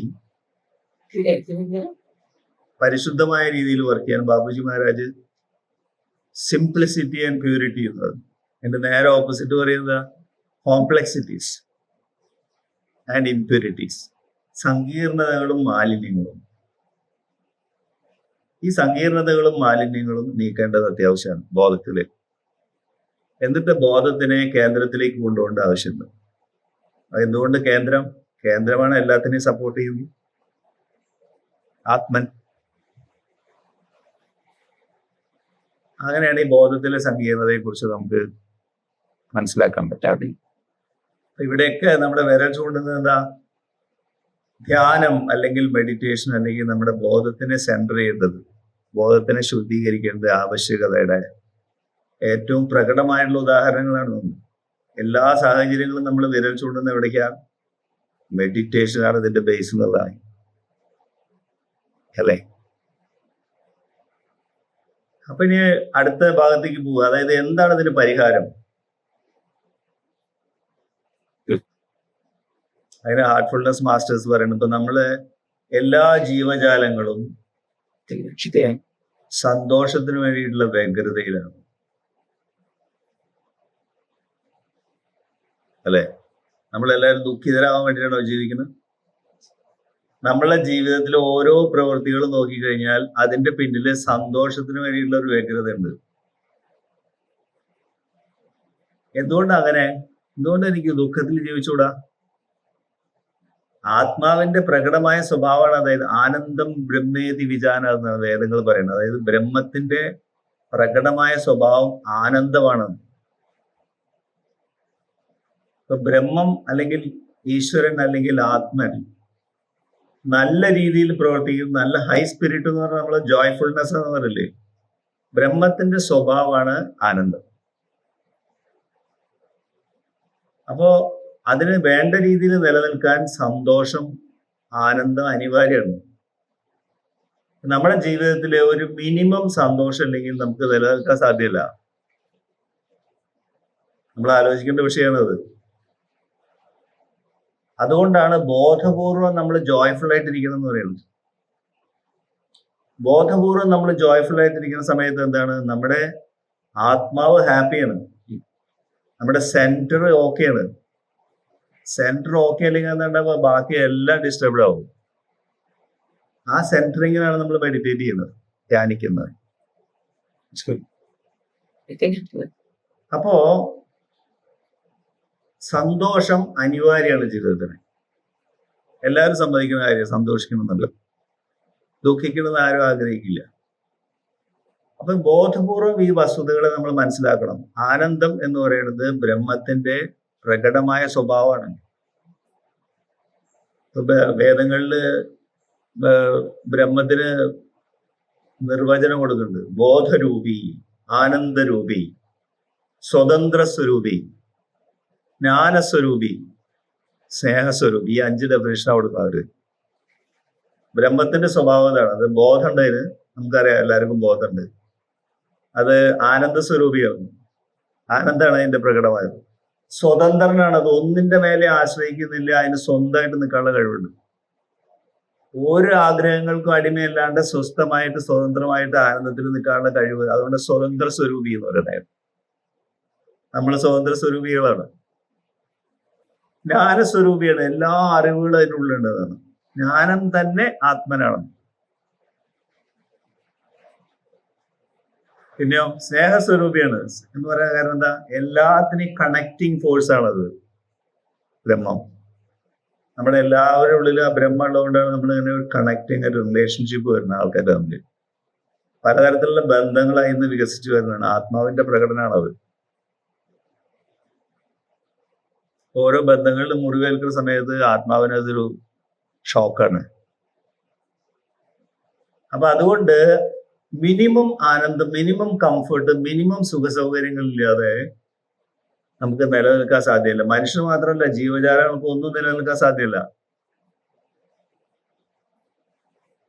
അതിന് റെസ്റ്റ് വേണം, ഭക്ഷണം വേണം, എല്ലാം വേണം, മിനിമം വേണം, നിലനിൽക്കാൻ പറ്റുള്ളൂ. അപ്പൊ സന്തോഷം എന്ന് പറയുന്നത് പണ്ട് മുതൽക്കേ മനുഷ്യരെ ഒരു ലക്ഷ്യമാക്കി വെച്ചിരുന്നതാണ്. അതില്ലെങ്കിൽ പിന്നെ ലക്ഷ്യമാക്കി വെക്കില്ലാണ്ട് എന്ത് ചെയ്യാൻ പറ്റും?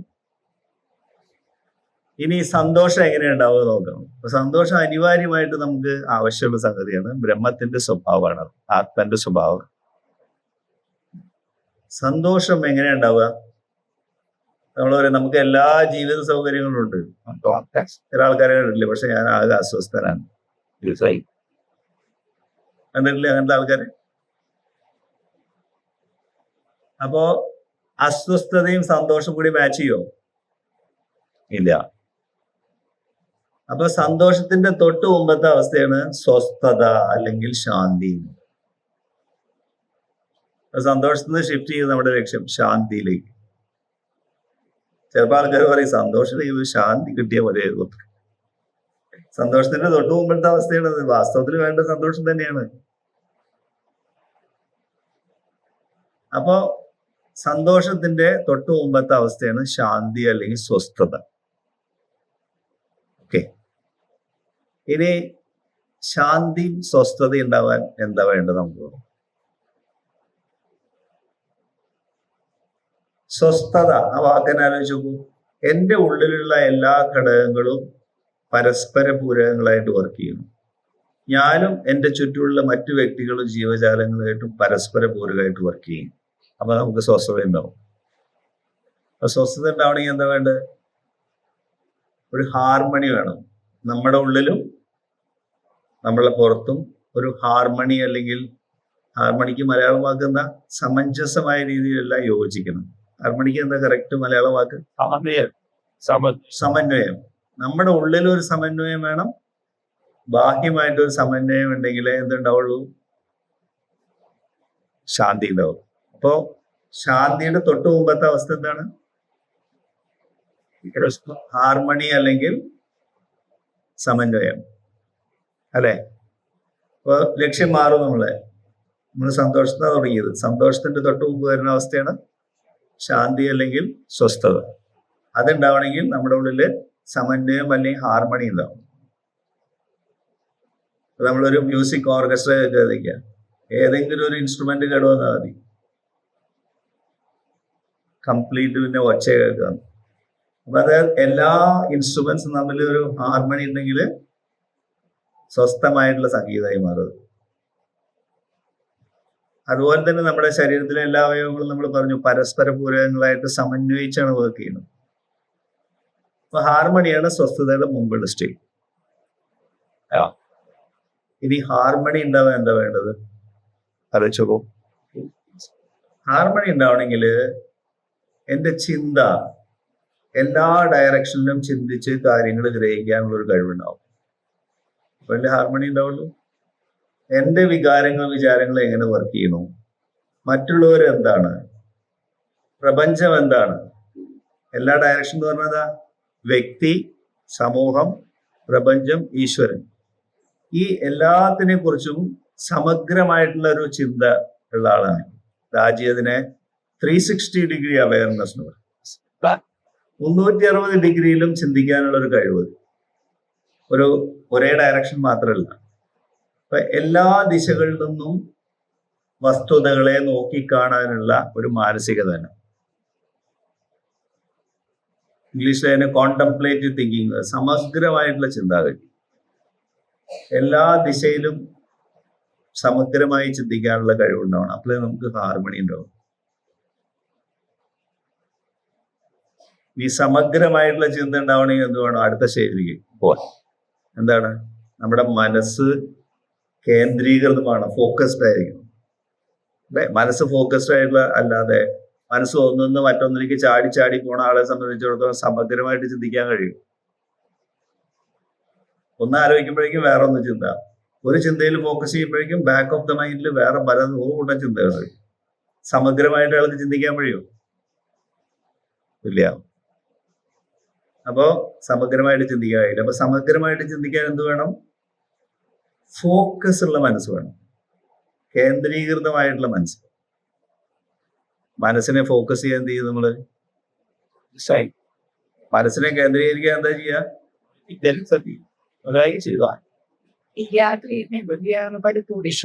അതില് നമ്മളിവിടെ വന്നിരിക്കുന്നത് എന്താ? അത് മറന്നുപോയില്ലേ? പറഞ്ഞു വന്ന് ശ്രീരാമന് സീത. അപ്പോ മെഡിറ്റേഷൻ എന്നുള്ള പ്രോസസ് കൂടെ മാത്രമേ മനസ്സിനെ ഫോക്കസ് ചെയ്യാൻ പറ്റും. ഇനി ഇതൊന്ന് കണക്ട് ചെയ്ത് നോക്കൂ. മെഡിറ്റേഷനിലൂടെ മനസ്സ് കേന്ദ്രീകരിച്ചു, എല്ലാ ഡയറക്ഷനിലും സമഗ്രമായിട്ട് ചിന്തിക്കാനുള്ള കഴിവ്. നമ്മുടെ ഉള്ളും പുറവും തമ്മിലുള്ള ഹാർമണി, സ്വസ്ഥത, പിന്നെ സന്തോഷം. അപ്പൊ എല്ലാ ജീവജാലങ്ങളും സന്തോഷത്തിന് വേണ്ടി ആഗ്രഹിക്കുന്നു. മനുഷ്യൻ അതിന്റെ സോഴ്സായി പറയുന്നു. പക്ഷെ നമ്മൾ എന്താ ചെയ്യണത്? എന്തെങ്കിലും ഒന്ന് കിട്ടിയ സന്തോഷം അല്ലെങ്കിൽ പോയ ദുഃഖം എന്നുള്ളതായിരിക്കാം നമ്മൾ ഇടപെടുന്ന ഭൗതിക ജീവിതത്തിൽ. അപ്പൊ അത് എവിടെ ചെന്ന് അവസാനിക്കും? ദുഃഖത്തിൽ പോയി അവസാനിക്കുള്ളൂ. കാരണം എന്താ? എന്താണ് അതിന്റെ കേന്ദ്ര ബിന്ദു? നമുക്ക് നഷ്ടപ്പെട്ടു. ശരിയല്ലേ? ഇങ്ങനെയാണ് സന്തോഷം എന്നുള്ള സംഗതി ഉണ്ടാവും. ഇനി ഇതോ അത് മെഡിറ്റേഷനാണ് അതിന് വേണ്ടത്. ആ മെഡിറ്റേഷന് തന്നെ പലതരം മെഡിറ്റേഷൻ ഉണ്ട്. ഇപ്പൊ നിങ്ങൾ ഗൂഗിളിൽ നോക്കിയാൽ 10, 100, 110 രീതിയിൽ മെഡിറ്റേഷൻ സമ്പ്രദായം. എന്തായാലും ഹാർട്ട്ഫുൾനെസ് മെഡിറ്റേഷന്റെ പ്രത്യേകത എന്താ? ഹാർട്ട്ഫുൾനെസ്സിൽ ഒരു സംപ്രേഷണം ഉണ്ട്. ഒരാളുടെ ഹൃദയത്തിൽ ഇപ്പൊ ഞാൻ എന്റെ മുമ്പിലിരിക്കുന്ന ഒരാളുടെ എന്റെ സ്വസ്ഥമായിട്ടുള്ള അവസ്ഥ ഇദ്ദേഹത്തിന് കൂടി കിട്ടട്ടെ എന്നുള്ള പ്രാർത്ഥനയോട് കൂടി ഞാൻ ട്രാൻസ്മിറ്റ് ചെയ്ത എന്റെ ആന്തരിക നില അവിടെ പ്രതിഫലിക്കും. അതിനാണ് ട്രാൻസ്മിഷൻ സിമ്പിൾ ആയിട്ട് പറയാം. എനർജിയുടെ ഒരു ട്രാൻസ്ഫർ, രൂപമാറ്റം ചെയ്യും. ട്രാൻസ്മിഷൻ ഇത് യോഗിക് എനർജി എന്ന് മാത്രം. സാധാരണ ഊർജത്തിലെ സൂക്ഷ്മമായിട്ടുള്ള ഊർജം. അപ്പോ ഇത് ദാജി പല പരീക്ഷണങ്ങളും നടത്തിയിട്ടുണ്ട്. മുമ്പ് കഴിഞ്ഞ തവണ അദ്ദേഹം അമേരിക്കയിൽ പോയപ്പോൾ 20 കോളേജ് സ്റ്റുഡൻസ്, 20 കോളേജ് സ്റ്റുഡൻസിന്റെ മേലെ അത് ഈ പരീക്ഷണം നടത്തിയത്. 6 മാസത്തെ പരീക്ഷണം. ഈ കോളേജ് സ്റ്റുഡൻസിന് വ്യത്യസ്ത തരമായിട്ടുള്ള മെഡിറ്റേഷൻ സമ്പ്രദായം, A meditation, B meditation, C meditation, B meditation എല്ലാം 2 ആഴ്ച വീതം. ഒരു കൂട്ടര് മൈൻഡ്ഫുൾനെസിന്റെ മെഡിറ്റേഷൻ ചെയ്യിപ്പിക്കും. വേറൊരു ഗ്രൂപ്പിന് വേറെ സമ്പ്രദായം, ഈ കൃഷ്ണ കോൺഷ്യസ്നെസ്സിലെ വേറെ സമ്പ്രദായമുണ്ട്. പിന്നെ അങ്ങനെ പല മെഡിറ്റേഷൻ സമ്പ്രദായങ്ങളും പരിശീലിപ്പിച്ചു. 2 ആഴ്ച വരെ.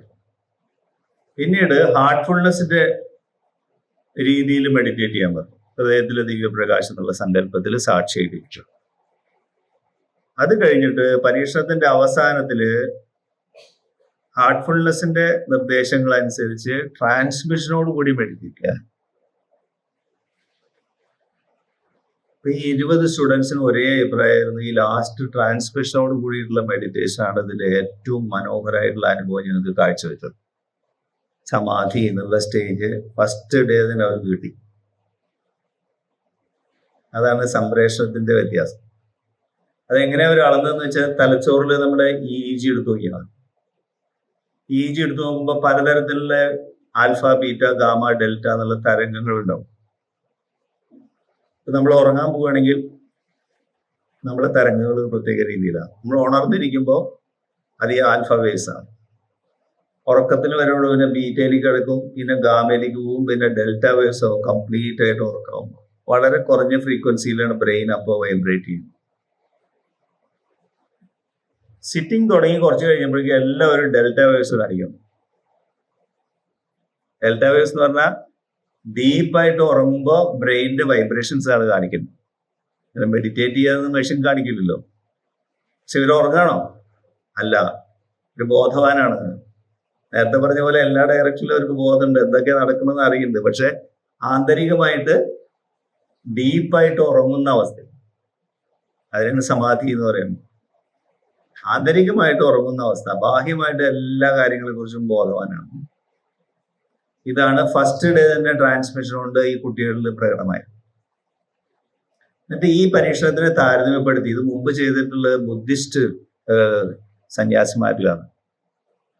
1000 മണിക്കൂർ ധ്യാനിച്ച് പരിശീലിച്ചിട്ടുള്ള ബുദ്ധിസ്റ്റ് സന്യാസിമാരിൽ അവരുടെ EEG എടുത്തു നോക്കിയപ്പോൾ ഡെൽറ്റ വേവ്സ് കാണിക്കുന്നുണ്ട്. അതായത് ഉറങ്ങുന്ന പോലത്തെ അവസ്ഥ. ഹാർട്ട്ഫുൾനെസ്സിലെ ഫസ്റ്റ് സിറ്റിംഗിൽ തന്നെ ഡെൽറ്റ വേവ്സ് കാണിക്കും. പിന്നീട് ബോംബെയിലും പല കോളേജുകളിലും ദാജി മാസമായിട്ട് 2000, 3000 കുട്ടികളിലൊക്കെ ഈ പരീക്ഷണം നടത്തി നോക്കി. അപ്പോഴൊക്കെ ഉണ്ടായ റിസൾട്ട് വളരെ അത്ഭുതകരമായിരുന്നു. ആദ്യത്തെ സിറ്റിംഗിൽ തന്നെ ഡെൽറ്റ വേവ്സ് ചെയ്തു. ഇലക്ട്രോ എൻസെഫലോഗ്രാഫില് ഡെൽറ്റ വേവ്സ് നോക്കി. അതാണ് ട്രാൻസ്മിഷന്റെ തെളിവ്. ഇന്ന് അതൊരു പടി കൂടി കടന്നിട്ട് ഹാർട്ട്ഫുൾനെസ് ആപ്പ് ഉണ്ട് ഇല്ലേ? 24 മണിക്കൂർ നമുക്ക് ഒരു പരിശീലകന്റെ കൂടെ ഇരുന്ന് മെഡിറ്റേറ്റ് ചെയ്യാനുള്ള സൗകര്യമുണ്ട്. അത് നമ്മൾ രാത്രി 2 മണിക്ക് എഴുന്നേറ്റും. ഇന്ത്യയില് ഇപ്പൊ ഒരു സിറ്റിംഗ് കിട്ടിയത് നന്നായിരുന്നു. ഒരു അസ്വസ്ഥനായി ഒരു സ്വപ്നം കണ്ടിട്ട് ഈ ആപ്പ് തുറന്നാൽ അമേരിക്കയിലുള്ള ആരെങ്കിലും ഏതെങ്കിലും പ്രിസെപ്റ്റർമാർ റെസ്പോണ്ട് ചെയ്യും, പ്ലീസ് സ്റ്റാർട്ട് മെഡിറ്റേഷൻ എന്ന് പറയും ആപ്പിൽ. അമേരിക്കയിലുള്ള ഒരാൾ അർദ്ധരാത്രിക്ക് ഒരു സിറ്റിംഗ് എടുക്കണമെങ്കിലോ ഇന്ത്യയിലോ പാകിസ്ഥാനിലോ ഉള്ള പ്രിസെപ്റ്റർ റെസ്പോണ്ട് ചെയ്യും. ആലോചിച്ച് നോക്കുക, എന്തുമാത്രം വിപ്ലവകരമായിട്ടുള്ള മാറ്റമാണ് ആധ്യാത്മികതയിൽ ദാജി കൊണ്ടുപോയത് ഈ ആർട്ട്ഫുൾനെസ് ആപ്പ് കൊണ്ട്. ഇന്ന് വളരെ പോപ്പുലർ ആയിട്ട് അത് നമുക്ക് എല്ലാവർക്കും ലഭ്യമാണ് അല്ലെ. ഇനി സ്പിരിച്വൽ അനാപ്പിയുടെ അവസാന ഭാഗത്തേക്ക് പോയി കഴിഞ്ഞാൽ നമുക്ക് കാണാൻ കഴിയുന്നതെന്ന് വെച്ചാല് ഇതിന്റെ എല്ലാം ഉറവിടം എന്താണ്? സോഴ്സ് നമ്മൾ പറയുന്നത് ഊർജത്തിന്റെ ഉറവിടം അല്ലെങ്കിൽ ബോധത്തിന്റെ ഉറവിടം. ബോധം എന്ന് പറഞ്ഞു കഴിഞ്ഞാൽ ഈ ഹാർട്ട്ഫുൾനെസ്സിൽ എന്താണ്, നമ്മൾ എത്രമാത്രം ഒരു ഇപ്പോ കോൺഷ്യസ്നെസ് അല്ലെങ്കിൽ ബോധത്തിനെ നമ്മൾ പറയുന്നതാണ് എത്രമാത്രം നമ്മൾ ബോധവാനാണ് ഒരു കാര്യത്തെക്കുറിച്ച്. ഡിഗ്രി ഓഫ് അവയർനെസ് ദാജി എന്ന് പറയും. ഒരു കാര്യത്തെ ഓരോരുത്തരുടെയും ബോധത്തിന്റെ ലെവൽ ഒരേ മാതിരിയാണ്. അപ്പൊ നേരത്തെ ശിവ പറഞ്ഞില്ലേ, ഉപബോധം, അബോധം, ഉന്നതമായ ബോധം, അങ്ങനെ പല ബോധത്തിന്റെ ലെവലുകളുണ്ട്. ആരോഗ്യമുള്ള രണ്ട് വ്യക്തികൾക്കും ഒരേ മാതിരിയല്ല ബോധം. അസുഖം ബാധിച്ച ആളുടെ ബോധം വേറെ രീതിയിലാണ്. ഒരേ വീട്ടിലെ ഇരട്ടക്കുട്ടികൾ രണ്ട് തരത്തിലുള്ള ബോധത്തിലുള്ളത്. അപ്പോൾ ഒരു കാര്യത്തെക്കുറിച്ച് എത്രമാത്രം നമ്മൾ ബോധവാനാണ് എന്നുള്ളതാണ് ബോധത്തിനെ കുറിച്ച് പറയുന്നത്. എത്രമാത്രം നമ്മൾ ബോധവാനല്ല എന്നുള്ളത് ബോധത്തിൽ പെടുന്നതാണ്. അബോധാവസ്ഥ നമുക്ക് അറിയുന്നില്ല. ഇപ്പൊ നമ്മൾ പല കാര്യങ്ങളും ചർച്ച ചെയ്യുമ്പോൾ നമുക്ക് ഇതുവരെ അറിയുന്നില്ല ഈ കാര്യങ്ങൾ. അപ്പൊ അറിയാത്ത മേഖല എത്രയുണ്ട്, അറിയുന്ന മേഖല എത്രയുണ്ട്, ഇതെല്ലാം കൂടി ചേർന്നാണ് ബോധത്തിന്റെ മേഖല. അപ്പൊ നമ്മള് ഒരു കാര്യത്തിനെ കുറിച്ച് ബോധവാനായി നിൽക്കുക. അടുത്ത സ്റ്റെപ്പ് എന്താ? ഉന്നതമായ ബോധം ഉപയോഗിച്ച് നമ്മൾ എന്ത് ചെയ്യും? അടുത്ത ലെവലില് ആ സാഹചര്യത്തിൽ എന്താണ് ചെയ്യേണ്ടത് എന്നുള്ളതിന്റെ ആ ഒരു പല സാധ്യതകൾ അവിടെ കാണാൻ പറ്റും.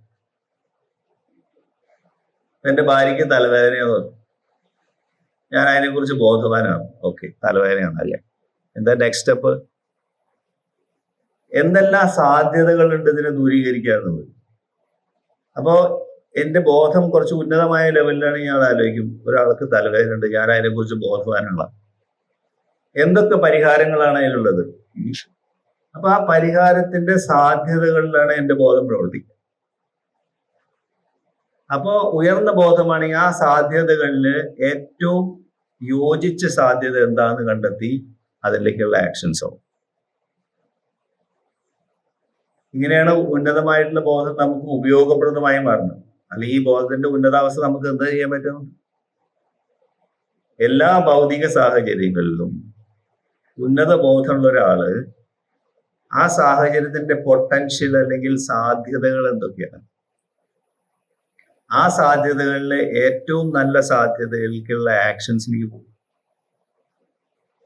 അപ്പോഴല്ലേ ബോധം നമുക്ക് ഉപയോഗപ്രദമായിട്ട് നമുക്ക് പറയാൻ പറ്റുള്ളൂ അല്ലെ. അപ്പോ ബോധത്തിന്റെ പല പല പല ലെവലുകളുണ്ട്. ബോധത്തിനെ വികസിപ്പിക്കുക എന്ന് ഹാർട്ട്ഫുൾനെസ്സിൽ പറഞ്ഞാൽ എന്താ? ബോധത്തിന് 3 ഘടകങ്ങളുള്ളത്: മനസ്സ്, ബുദ്ധി, അഹങ്കാരം. ഹാർട്ട്ഫുൾനെസ്സിൽ മാത്രമേ ഇത്ര ക്ലിയർ ആയിട്ട് കോൺഷ്യസ്നെസ് അല്ലെങ്കിൽ ബോധത്തിനെ വിശദീകരിക്കുന്നുള്ളൂ. മനസ്സ്, ബുദ്ധി, അഹങ്കാരം എന്ന് പറയുന്ന 3 ഘടകങ്ങൾ ചേർന്നാണ് ചിത്തം എന്ന് പറയുന്ന ബോധം, കോൺഷ്യസ്നെസ് നമ്മൾ പറയുന്നത്. ഇന്ന് ഏറ്റവും കൂടുതൽ ശാസ്ത്ര പരീക്ഷണങ്ങൾ നടക്കുന്ന ഫീൽഡ് ഈ കോൺഷ്യസ്നെസ് അല്ലെങ്കിൽ ബോധമാണ്. ഇവിടെ എന്തൊക്കെയാണ് നമുക്ക് മനസ്സിലും ബുദ്ധിയിലും അഹങ്കാരത്തിലും പരിവർത്തനങ്ങൾ നടത്തേണ്ടത്? ആ പരിവർത്തനങ്ങൾ നമ്മുടെ ബോധത്തിനെ ശുദ്ധീകരിച്ച് ബോധത്തിനെ ഉണർത്തും. ഇങ്ങനെയാണ് ബോധത്തിനെ നമ്മൾ വികസിപ്പിക്കുക. ബോധത്തിന്റെ വികാസമാണ് ഒരു വ്യക്തിയുടെ ലക്ഷ്യപ്രാപ്തി അല്ലെങ്കിൽ വികാസം എന്ന് പറയും. ശരീരത്തിന്റെ വികാസം അല്ലല്ലോ, ബോധത്തിന്റെ വികാസമാണ് യഥാർത്ഥത്തിൽ ഒരു വ്യക്തിയുടെ ലക്ഷ്യം. അപ്പൊ മനസ്സ് എന്താ നമ്മൾ ചെയ്തുകൊണ്ടിരിക്കുന്നത്? മനസ്സ് ചിന്തകളുടെ പ്രവാഹമായിട്ട് പോകണം. ഒരു ചിന്തയിൽ നമ്മൾ നിൽക്കുമ്പോഴേക്കും പല ചിന്തകൾ നമ്മളെ അസ്വസ്ഥരാക്കും. ഒരു ചിന്ത നമ്മുടെ മനസ്സിൽ വന്നാൽ ആ ചിന്തയുടെ പിന്നിലുള്ള ഫീലിംഗ് എന്താണ്, അതിന്റെ അനുഭവം എന്താണ് എന്നുള്ളതിലേക്ക് നമ്മുടെ മനസ്സിന് ആഴത്തിൽ ഇറങ്ങിപ്പോകാൻ കഴിയുകയാണെങ്കിൽ അതിന്റെ അർത്ഥം നമ്മുടെ മനസ്സ് വികസിച്ചതാണ്. നേരെ പറഞ്ഞ അസ്വസ്ഥമാക്കുന്ന ചിന്തകളിൽ തന്നെ നമ്മുടെ ബോധം കുടുങ്ങി നിൽക്കുകയാണെങ്കിൽ അതിന്റെ അർത്ഥം എന്താ, നമ്മുടെ മനസ്സ് ക്രമീകരിക്കപ്പെട്ടതല്ല, മനസ്സിനെ പെനിട്രേറ്റ് ചെയ്യാനുള്ള ശക്തി ഇതാണ് അല്ലെ.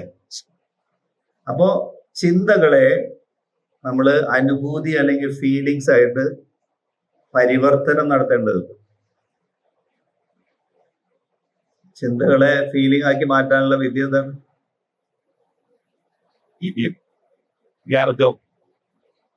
നമ്മള് ഹൃദയത്തിൽ ദിവ്യപ്രകാശം എന്നുള്ള ചിന്ത വെച്ചുകൊണ്ട് കണ്ണടച്ചിരിക്കണം. കുറെ നേരം കഴിയുമ്പോൾ എന്താണ്, ദിവ്യത്വം എന്നുള്ള ഫീലിംഗ് നമുക്ക് കിട്ടും സമാധിയിലല്ലേ. നമ്മുടെ ഉള്ളിലും പുറത്തും ഒരേ ദിവ്യത്വം ആകുമ്പോൾ ഒരു ലയാവസ്ഥ, സമാധി, ഞാൻ എവിടെയാ എന്താന്ന് ഒരു പിടി കിട്ടില്ല. സമാധി സ്റ്റേറ്റിൽ പോകും. സമാധി എന്ന് പറഞ്ഞാൽ എന്താ, തുടക്കത്തിലുണ്ടായിരുന്ന സന്തുലിതാവസ്ഥയിലേക്ക് പോകണം. സൃഷ്ടിയുടെ തുടക്കത്തിലുണ്ടായിരുന്ന ബാലൻസ് ഉള്ള അവസ്ഥയിലേക്ക് നമ്മൾ പോകും. അപ്പോ ചിന്ത അപ്പൊ തന്നെ ഫീലിംഗ് ആയി വരുന്നു. എങ്ങനെ? ധ്യാനത്തില്. അതിന് നമ്മളെ സഹായിക്കുന്നതാണ് സംപ്രേഷണം. എന്താ കാരണം? കേന്ദ്രത്തിൽ നിന്നാണ് ഈ വൈബ്രേഷൻസ് വരുന്നത്. കേന്ദ്രം എന്ന് പറഞ്ഞാൽ എന്താണ്? നിശ്ചലമാണ്. അപ്പോ ആ കേന്ദ്രത്തിന്റെ വൈബ്രേഷൻസിനെ ഒരു കഴിവുള്ള ഒരു യോഗി അബ്സോർബ് ചെയ്തുകൊണ്ട് നമ്മളിലേക്ക് സംപ്രേഷണം ചെയ്യുന്നു. അതാണ് ഹാർട്ട്ഫുൾനെസ്സിലെ ട്രാൻസ്മിഷൻ. അതുകൊണ്ട് നമ്മുടെ ചിന്ത വളരെ പെട്ടെന്ന് തന്നെ ഫീലിംഗ് ആയിട്ട് മാറും, മനസ്സ് വികസിക്കും. ബുദ്ധിയിലോ?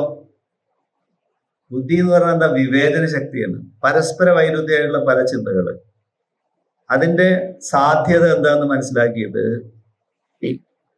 ബുദ്ധിക്ക് പരിവർത്തനം സംഭവിച്ച് വിവേകമായിട്ട് മാറണം. നമ്മൾ പല പരസ്പര വൈരുദ്ധ്യമുള്ള ചിന്തകൾ വന്നാൽ വിവേകത്തിന്റെ ഒരു സിംഗിൾ പോയിന്റ് എന്താന്ന് പെട്ടെന്ന് നമുക്ക് പിടികിട്ടുന്ന അവസ്ഥ. അപ്പോൾ ചിന്തകളിൽ നിന്ന് വിവേകമായിട്ട് മാറാൻ നമ്മളെ തടസ്സം സൃഷ്ടിക്കുന്നത് എന്താ?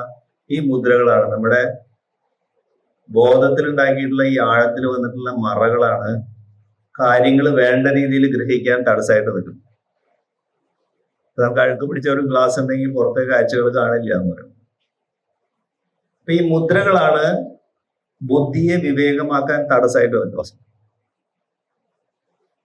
അതിനെന്താണ് ഹാർട്ട്ഫുൾനെസ്സിൽ ചെയ്യേണ്ടത്? നമ്മള് ക്ലീനിങ് പ്രോസസ്.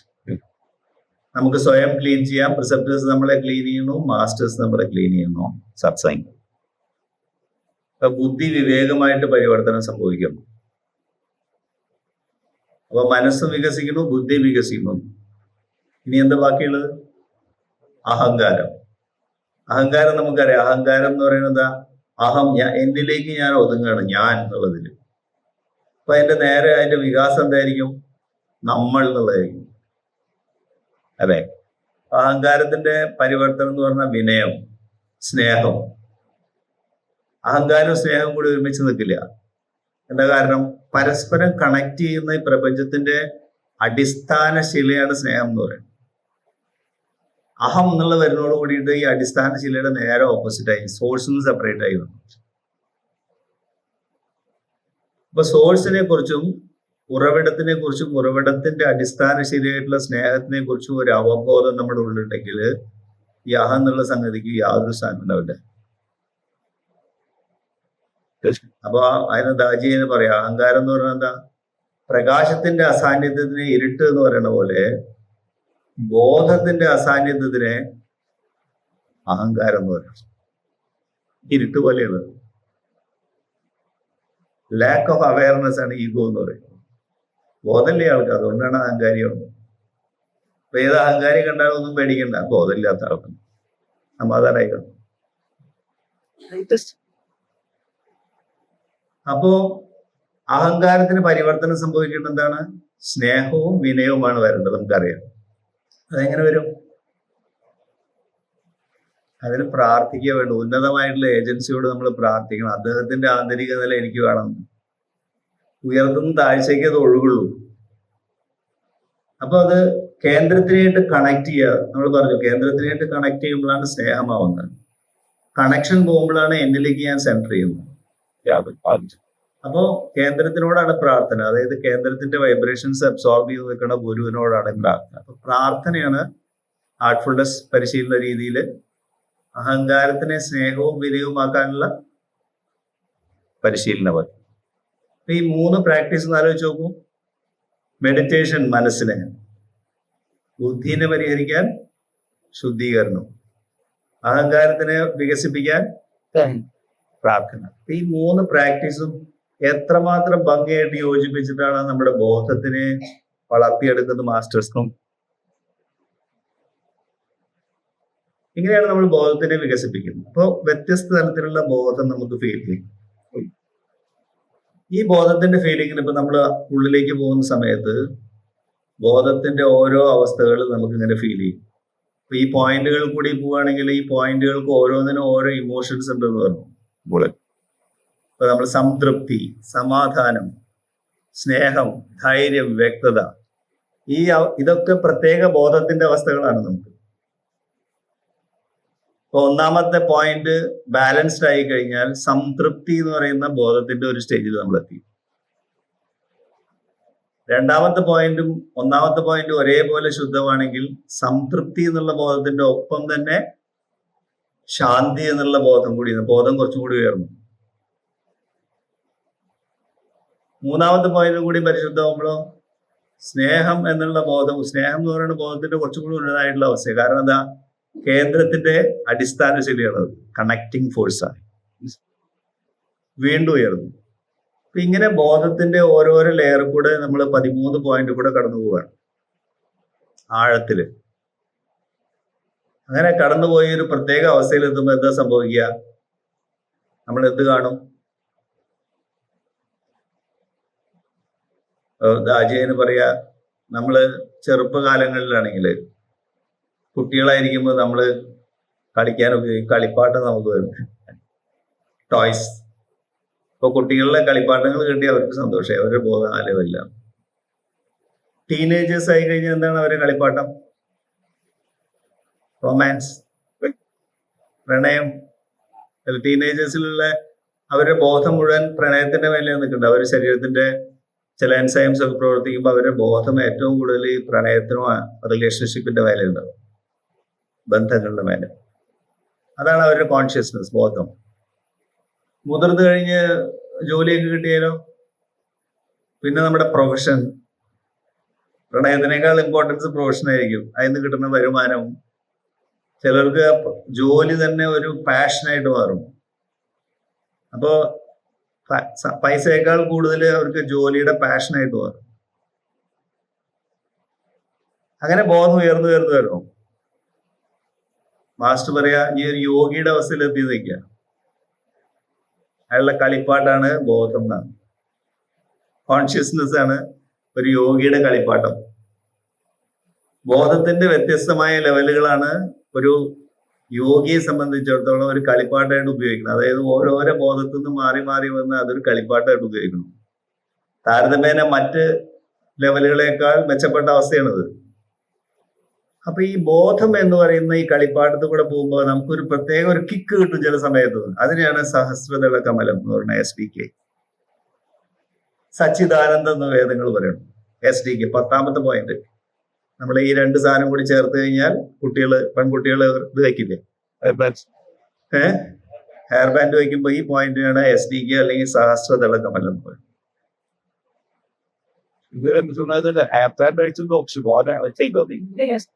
അപ്പൊ SDK സച്ചിദാനന്ദം എന്ന് പറയാം. എന്താ അതിന്റെ അവസ്ഥ? ഇതൊക്കെ മഹാവാക്യങ്ങളായിട്ട് വേദങ്ങൾ പറയാം. സത് ചിത് ആനന്ദം. സത്ത് എന്ന് പറഞ്ഞാൽ സത്ത്, നിലനിൽപ്പ്. ചിത്ത് എന്ന് പറഞ്ഞാൽ ബോധം, മനസ്സ്, ബുദ്ധി, അഹങ്കാരം. അതിനൊന്നും ചിത്ത് എന്ന് പറയും. അപ്പോ നിലനിൽപ്പ് എന്നുള്ള ബോധം, നമ്മളുടെ ബോധത്തിൽ നിലനിൽപ്പ് എന്നുള്ള ഐഡിയ വന്നാൽ, നമ്മൾ നിലനിൽക്കുന്നു എന്നുള്ള ഐഡിയ നമ്മുടെ ബോധത്തിൽ വന്നാൽ, ആ നിലനിൽപ്പ് എന്ന് പറഞ്ഞാൽ എന്താ? യഥാർത്ഥത്തിലുള്ള കേന്ദ്രബിന്ദുവിലുള്ള നിലനിൽപ്പ് എന്നുള്ള ഐഡിയ നമ്മുടെ മനസ്സിൽ വന്നാൽ നമുക്ക് എന്താ ഉണ്ടാവുക? സച്ചിത്. അപ്പൊ നിലനിൽക്കുന്നു എന്നുള്ള ബോധമാണ് ഏറ്റവും വലിയ ആനന്ദം. അതുകൊണ്ടാണ് നിലനിൽക്കുന്നു എന്നുള്ള ബോധത്തിന് വേണ്ടി ആത്മാവ് ക്രേവ് ചെയ്യുന്നത്, ആഗ്രഹിക്കുന്നത്. കാരണം ആത്മാവിന്റെ പ്രകടനം ആനന്ദം ബ്രഹ്മേതി വിചാര എന്ന് വേദങ്ങൾ പറയാൻ കാരണമാണ്. നിലനിൽക്കുന്നു എന്നുള്ള ബോധമാണ് ഏറ്റവും വലിയ ആനന്ദം തരുന്നത്. അത് 10ാമത്തെ പോയില്ല. പക്ഷെ ഹാർട്ട്ഫുൾനെസ് മറ്റ് ആധ്യാത്മിക സമ്പ്രദായങ്ങൾ അവിടെ അവസാനിച്ചു. ആനന്ദം ബ്രഹ്മേതി വിചാരത്തിൽ അവസാനിച്ചു. പക്ഷേ ബാബുജി മഹാരാജ് പറയുന്നത് ഈ ആനന്ദം എന്ന് പറയുന്നതും കേന്ദ്രബിന്ദുവിന്റെ ഒരു ഉപോൽപ്പന്നമാണ്, ഒരു പ്രോഡക്റ്റ് ആണ് അതിന്റെ. അപ്പൊ ആനന്ദത്തിനെ സപ്പോർട്ട് ചെയ്യുന്നത് എന്താണ്? അത് വീണ്ടും ഉള്ളിലേക്ക് പോവുക. 11ാമത്തെ പോയിന്റിൽ പോയി കഴിഞ്ഞാൽ അതിൽ എന്താണ് അവസ്ഥ എന്ന് ബാബുജി മഹാരാജ് പറയുന്നത്. അതായത് സച്ചിദാനന്ദം എന്നുള്ള അവസ്ഥയിൽ നിന്ന് വിട്ടു സെന്ററിനുമായിട്ട് ലയിക്കാനുള്ള ഒരു വ്യഗ്രത, അസ്വസ്ഥത ഉണ്ടാവുന്നു. ശാന്തി എന്നുള്ള അവസ്ഥയിൽ നിന്ന് ആ ശാന്തി എന്നുള്ള എസൻസ് എടുത്തു മാറ്റി എന്താ ഉണ്ടാവുക? അതാണ് 11ാമത്തെ പോയിന്റിൽ ഉണ്ടാവുക. അതായത് സച്ചിദാനന്ദം വിട്ടു. അതുകൊണ്ടാണ് ആളുകൾക്ക് സച്ചിദാനന്ദം വിടാനായിട്ട് ബുദ്ധിമുട്ട്. അത് 11-ല്. 12-ൽ എത്തുന്ന സമയത്ത് പ്രപഞ്ചത്തിലെ എല്ലാ ജീവജാലങ്ങളായിട്ടും ഒരു താതാത്മ്യം പ്രാപിക്കുകയാണ്. നമ്മളിൽ നിന്ന് വ്യത്യസ്തമായിട്ട് ഒന്നുമില്ല, എല്ലാ സൃഷ്ടിയും നമ്മളിൽ നിന്ന് തന്നെയാണ്. ഇപ്പൊ ഭഗവാൻ ശ്രീകൃഷ്ണൻ പറയുന്ന പോലെ, അർജുന ഞാൻ തന്നെയാണ് നീയും, ഞാൻ തന്നെയാണ് ധൃതരാഷ്ട്രവും, ഞാൻ തന്നെയാണ് ഈ ഗാന്ധാരി എന്നൊക്കെ പറയുന്ന അവസ്ഥ. സൃഷ്ടിയിലെ ഒരു താതാത്മ്യം നമുക്ക് അനുഭവപ്പെടും. അതും കഴിഞ്ഞു പോകുമ്പോഴാണ് പിന്നെ കേന്ദ്രബിന്ദുവിൽ എത്തുമ്പോൾ ഒരു പരിപൂർണ ശൂന്യതയാണ് അവിടെ കേന്ദ്രത്തിൽ. അപ്പോ സഹസ്രദളം കമലം കഴിഞ്ഞിട്ട് വീണ്ടും വീണ്ടും ഊർജത്തിന്റെ മേഖലകളുണ്ട്. കേന്ദ്രബിന്ദുവിൽ പരിപൂർണ ശൂന്യതയാണ്. ആ പരിപൂർണ ശൂന്യത എന്ന് പറഞ്ഞാൽ എന്റെ പോക്കറ്റിലൊന്നുമില്ല എന്ന് പറയുന്ന പോലത്തെ അവസ്ഥയല്ല.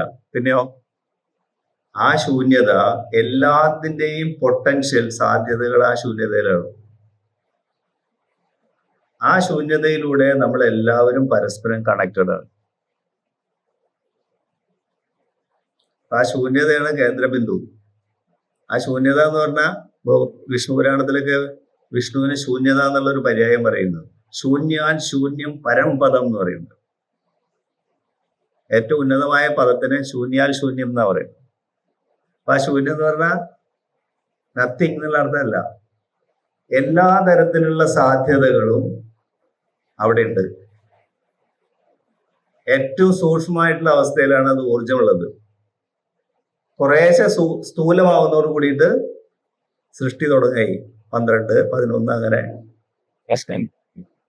ബോധം, മനസ്സ്, ബുദ്ധി, അഹങ്കാരം, ഇന്ദ്രിയങ്ങൾ, ശരീരം, പ്രപഞ്ചം തിരിച്ച്.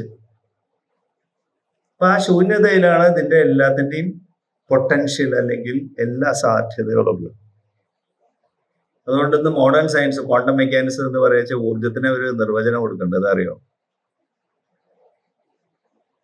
അതൊരു ഫ്ലോ ആണ്, ഒഴുക്കാണ്. എങ്ങനെ? സാധ്യതകളിൽ നിന്ന് യാഥാർത്ഥ്യത്തിലേക്കുള്ള ഒഴുക്കിനെയാണ് ഊർജം എന്ന് പറയുന്നത്.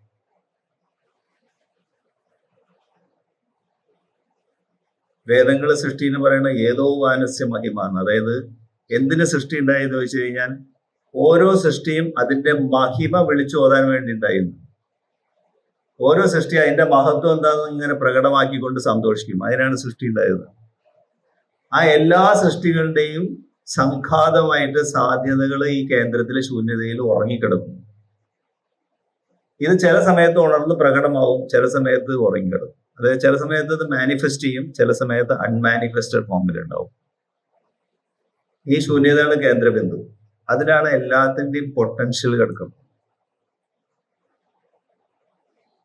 ഇതാണ് സയൻസിന്റെ ഏറ്റവും ഉന്നതമായ സയൻസ്. ഇതാ പറയുന്നത്, ഈ സാധ്യതകളിൽ നിന്ന് യാഥാർത്ഥ്യത്തിലേക്കുള്ള ഊർജത്തിന്റെ പ്രവാഹമാണ്. ഊർജത്തിന്റെ പ്രവാഹത്തിനെ കുറിച്ചാണ് ക്വാണ്ടം മെക്കാനിക്സ് എന്ന് പറയുന്ന ഫിസിക്സിന്റെ ഏറ്റവും ഉന്നതമായിട്ടുള്ള മേഖല പറഞ്ഞുകൊണ്ടിരിക്കുക.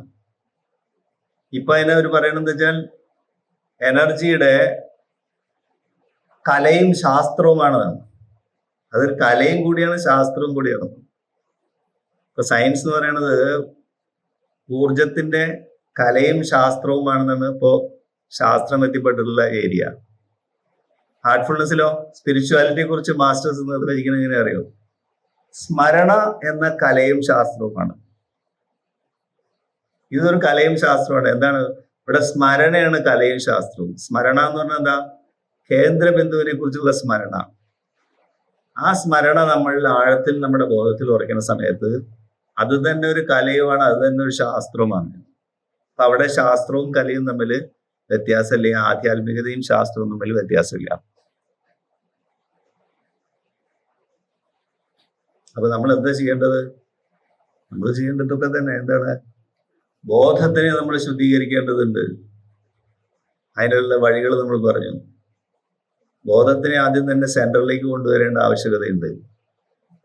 ഇതിന്റെ എല്ലാം ആകത്തുകയായിട്ടുള്ള മാസ്റ്റർ അദ്ദേഹത്തിന്റെ സ്മരണയിലൂടെയും ഇതെല്ലാം സാധ്യമാണ്. അതുകൊണ്ടാണ് ധ്യാനം നമ്മളെ നിരന്തര സ്മരണയിലേക്ക് നയിക്കണം എന്ന് പറയുന്നത്. തീർച്ചയായും ധ്യാനത്തിന്റെ അമ്മയാണ് നിരന്തര സ്മരണ.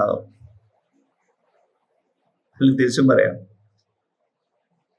അപ്പൊ നിരന്തര സ്മരണയിലേക്ക് നയിക്കും. ഇത്രമാത്രം ഗഹനമായിട്ടുള്ള കാര്യങ്ങളൊക്കെ കഴിഞ്ഞ് ഭഗവത്ഗീതയിൽ അവസാനമുണ്ട് ശ്രീകൃഷ്ണൻ പലതരത്തിലുള്ള യോഗവിധികളൊക്കെ പറഞ്ഞ് അർജുനൻ ചോദിക്കും, ഏറ്റവും എളുപ്പമായിട്ടുള്ള ഒരു മാർഗം എനിക്ക് പറയാമോ? അതാണ് ഏറ്റവും ഭഗവത്ഗീതയുടെ ക്രക്സ്. അപ്പൊ അദ്ദേഹം പറയാ, സർവധർമാൽ പരിത്യജ്യ മാമേകം ശരണം വരും. ഞാൻ ഈ പറഞ്ഞ കാര്യങ്ങളൊക്കെ നീ മറന്നു കളഞ്ഞേക്ക്, നീ എനിക്ക് കീഴടങ്ങിയാൽ മതി. എല്ലാ ധർമ്മങ്ങളും പരിത്യജിച്ചുകൊണ്ട് നീ എനിക്ക് കീഴടങ്ങ അർജുന. ഈ അവസ്ഥകളൊക്കെ ശൂന്യാൽ ശൂന്യം പരമ്പതൊക്കെ നിനക്ക് നേടാവുന്നേ ഉള്ളൂ. അപ്പോ ആധ്യാത്മികത എന്ന് പറഞ്ഞാൽ എന്താ? സ്മരണ എന്നുള്ള കലയും ശാസ്ത്രവുമാണ്. അപ്പൊ അതിലേക്ക് എത്തിക്കാൻ വേണ്ടിയിട്ടാണ് ഈ സ്പിരിച്വൽ അനാട്ടമി ദാജി ഇത്ര ഡീറ്റെയിൽ ആയിട്ട് പറയുന്നത്. അപ്പൊ അത് മനസ്സിലാക്കുമ്പോഴാണ് ആ ശൂന്യത എന്ന് പറയുന്ന അവസ്ഥ, കേന്ദ്രബിന്ദു. 13ാമത്തെ പോയിന്റിൽ നമുക്കതിൽ ഫീൽ ചെയ്യാം. ബാബുജി മഹാരാജ് പറയുന്നുണ്ട്, അവിടെ നമുക്ക് സ്നേഹം നമ്മളിൽ ഇങ്ങനെ ഒഴുകണമായി ഫീൽ ചെയ്യും. ഒരു ചെറിയ കുട്ടിയെ പോലെ നിഷ്കളങ്കത നമുക്ക് ഫീൽ ചെയ്യും. പരിപൂർണമായിട്ടുള്ള ബോധം സെന്റർ ചെയ്ത മാതിരി അവസ്ഥയാണ്. ആ അവസ്ഥയിലാണ് പ്രപഞ്ചത്തിന്റെ എല്ലാ സൃഷ്ടിയുടെയും സാധ്യതകൾ അതിൽ ഉറങ്ങിക്കിടക്കണം. ആ സാധ്യതകൾ പ്രകടമാക്കാം, പ്രകടമാക്കാതിരിക്കാം. ആ യോഗിയെ സംബന്ധിച്ചിടത്തോളം അതിനുള്ള സ്വാതന്ത്ര്യമുണ്ട്, പരിപൂർണ സ്വാതന്ത്ര്യം. Thank you.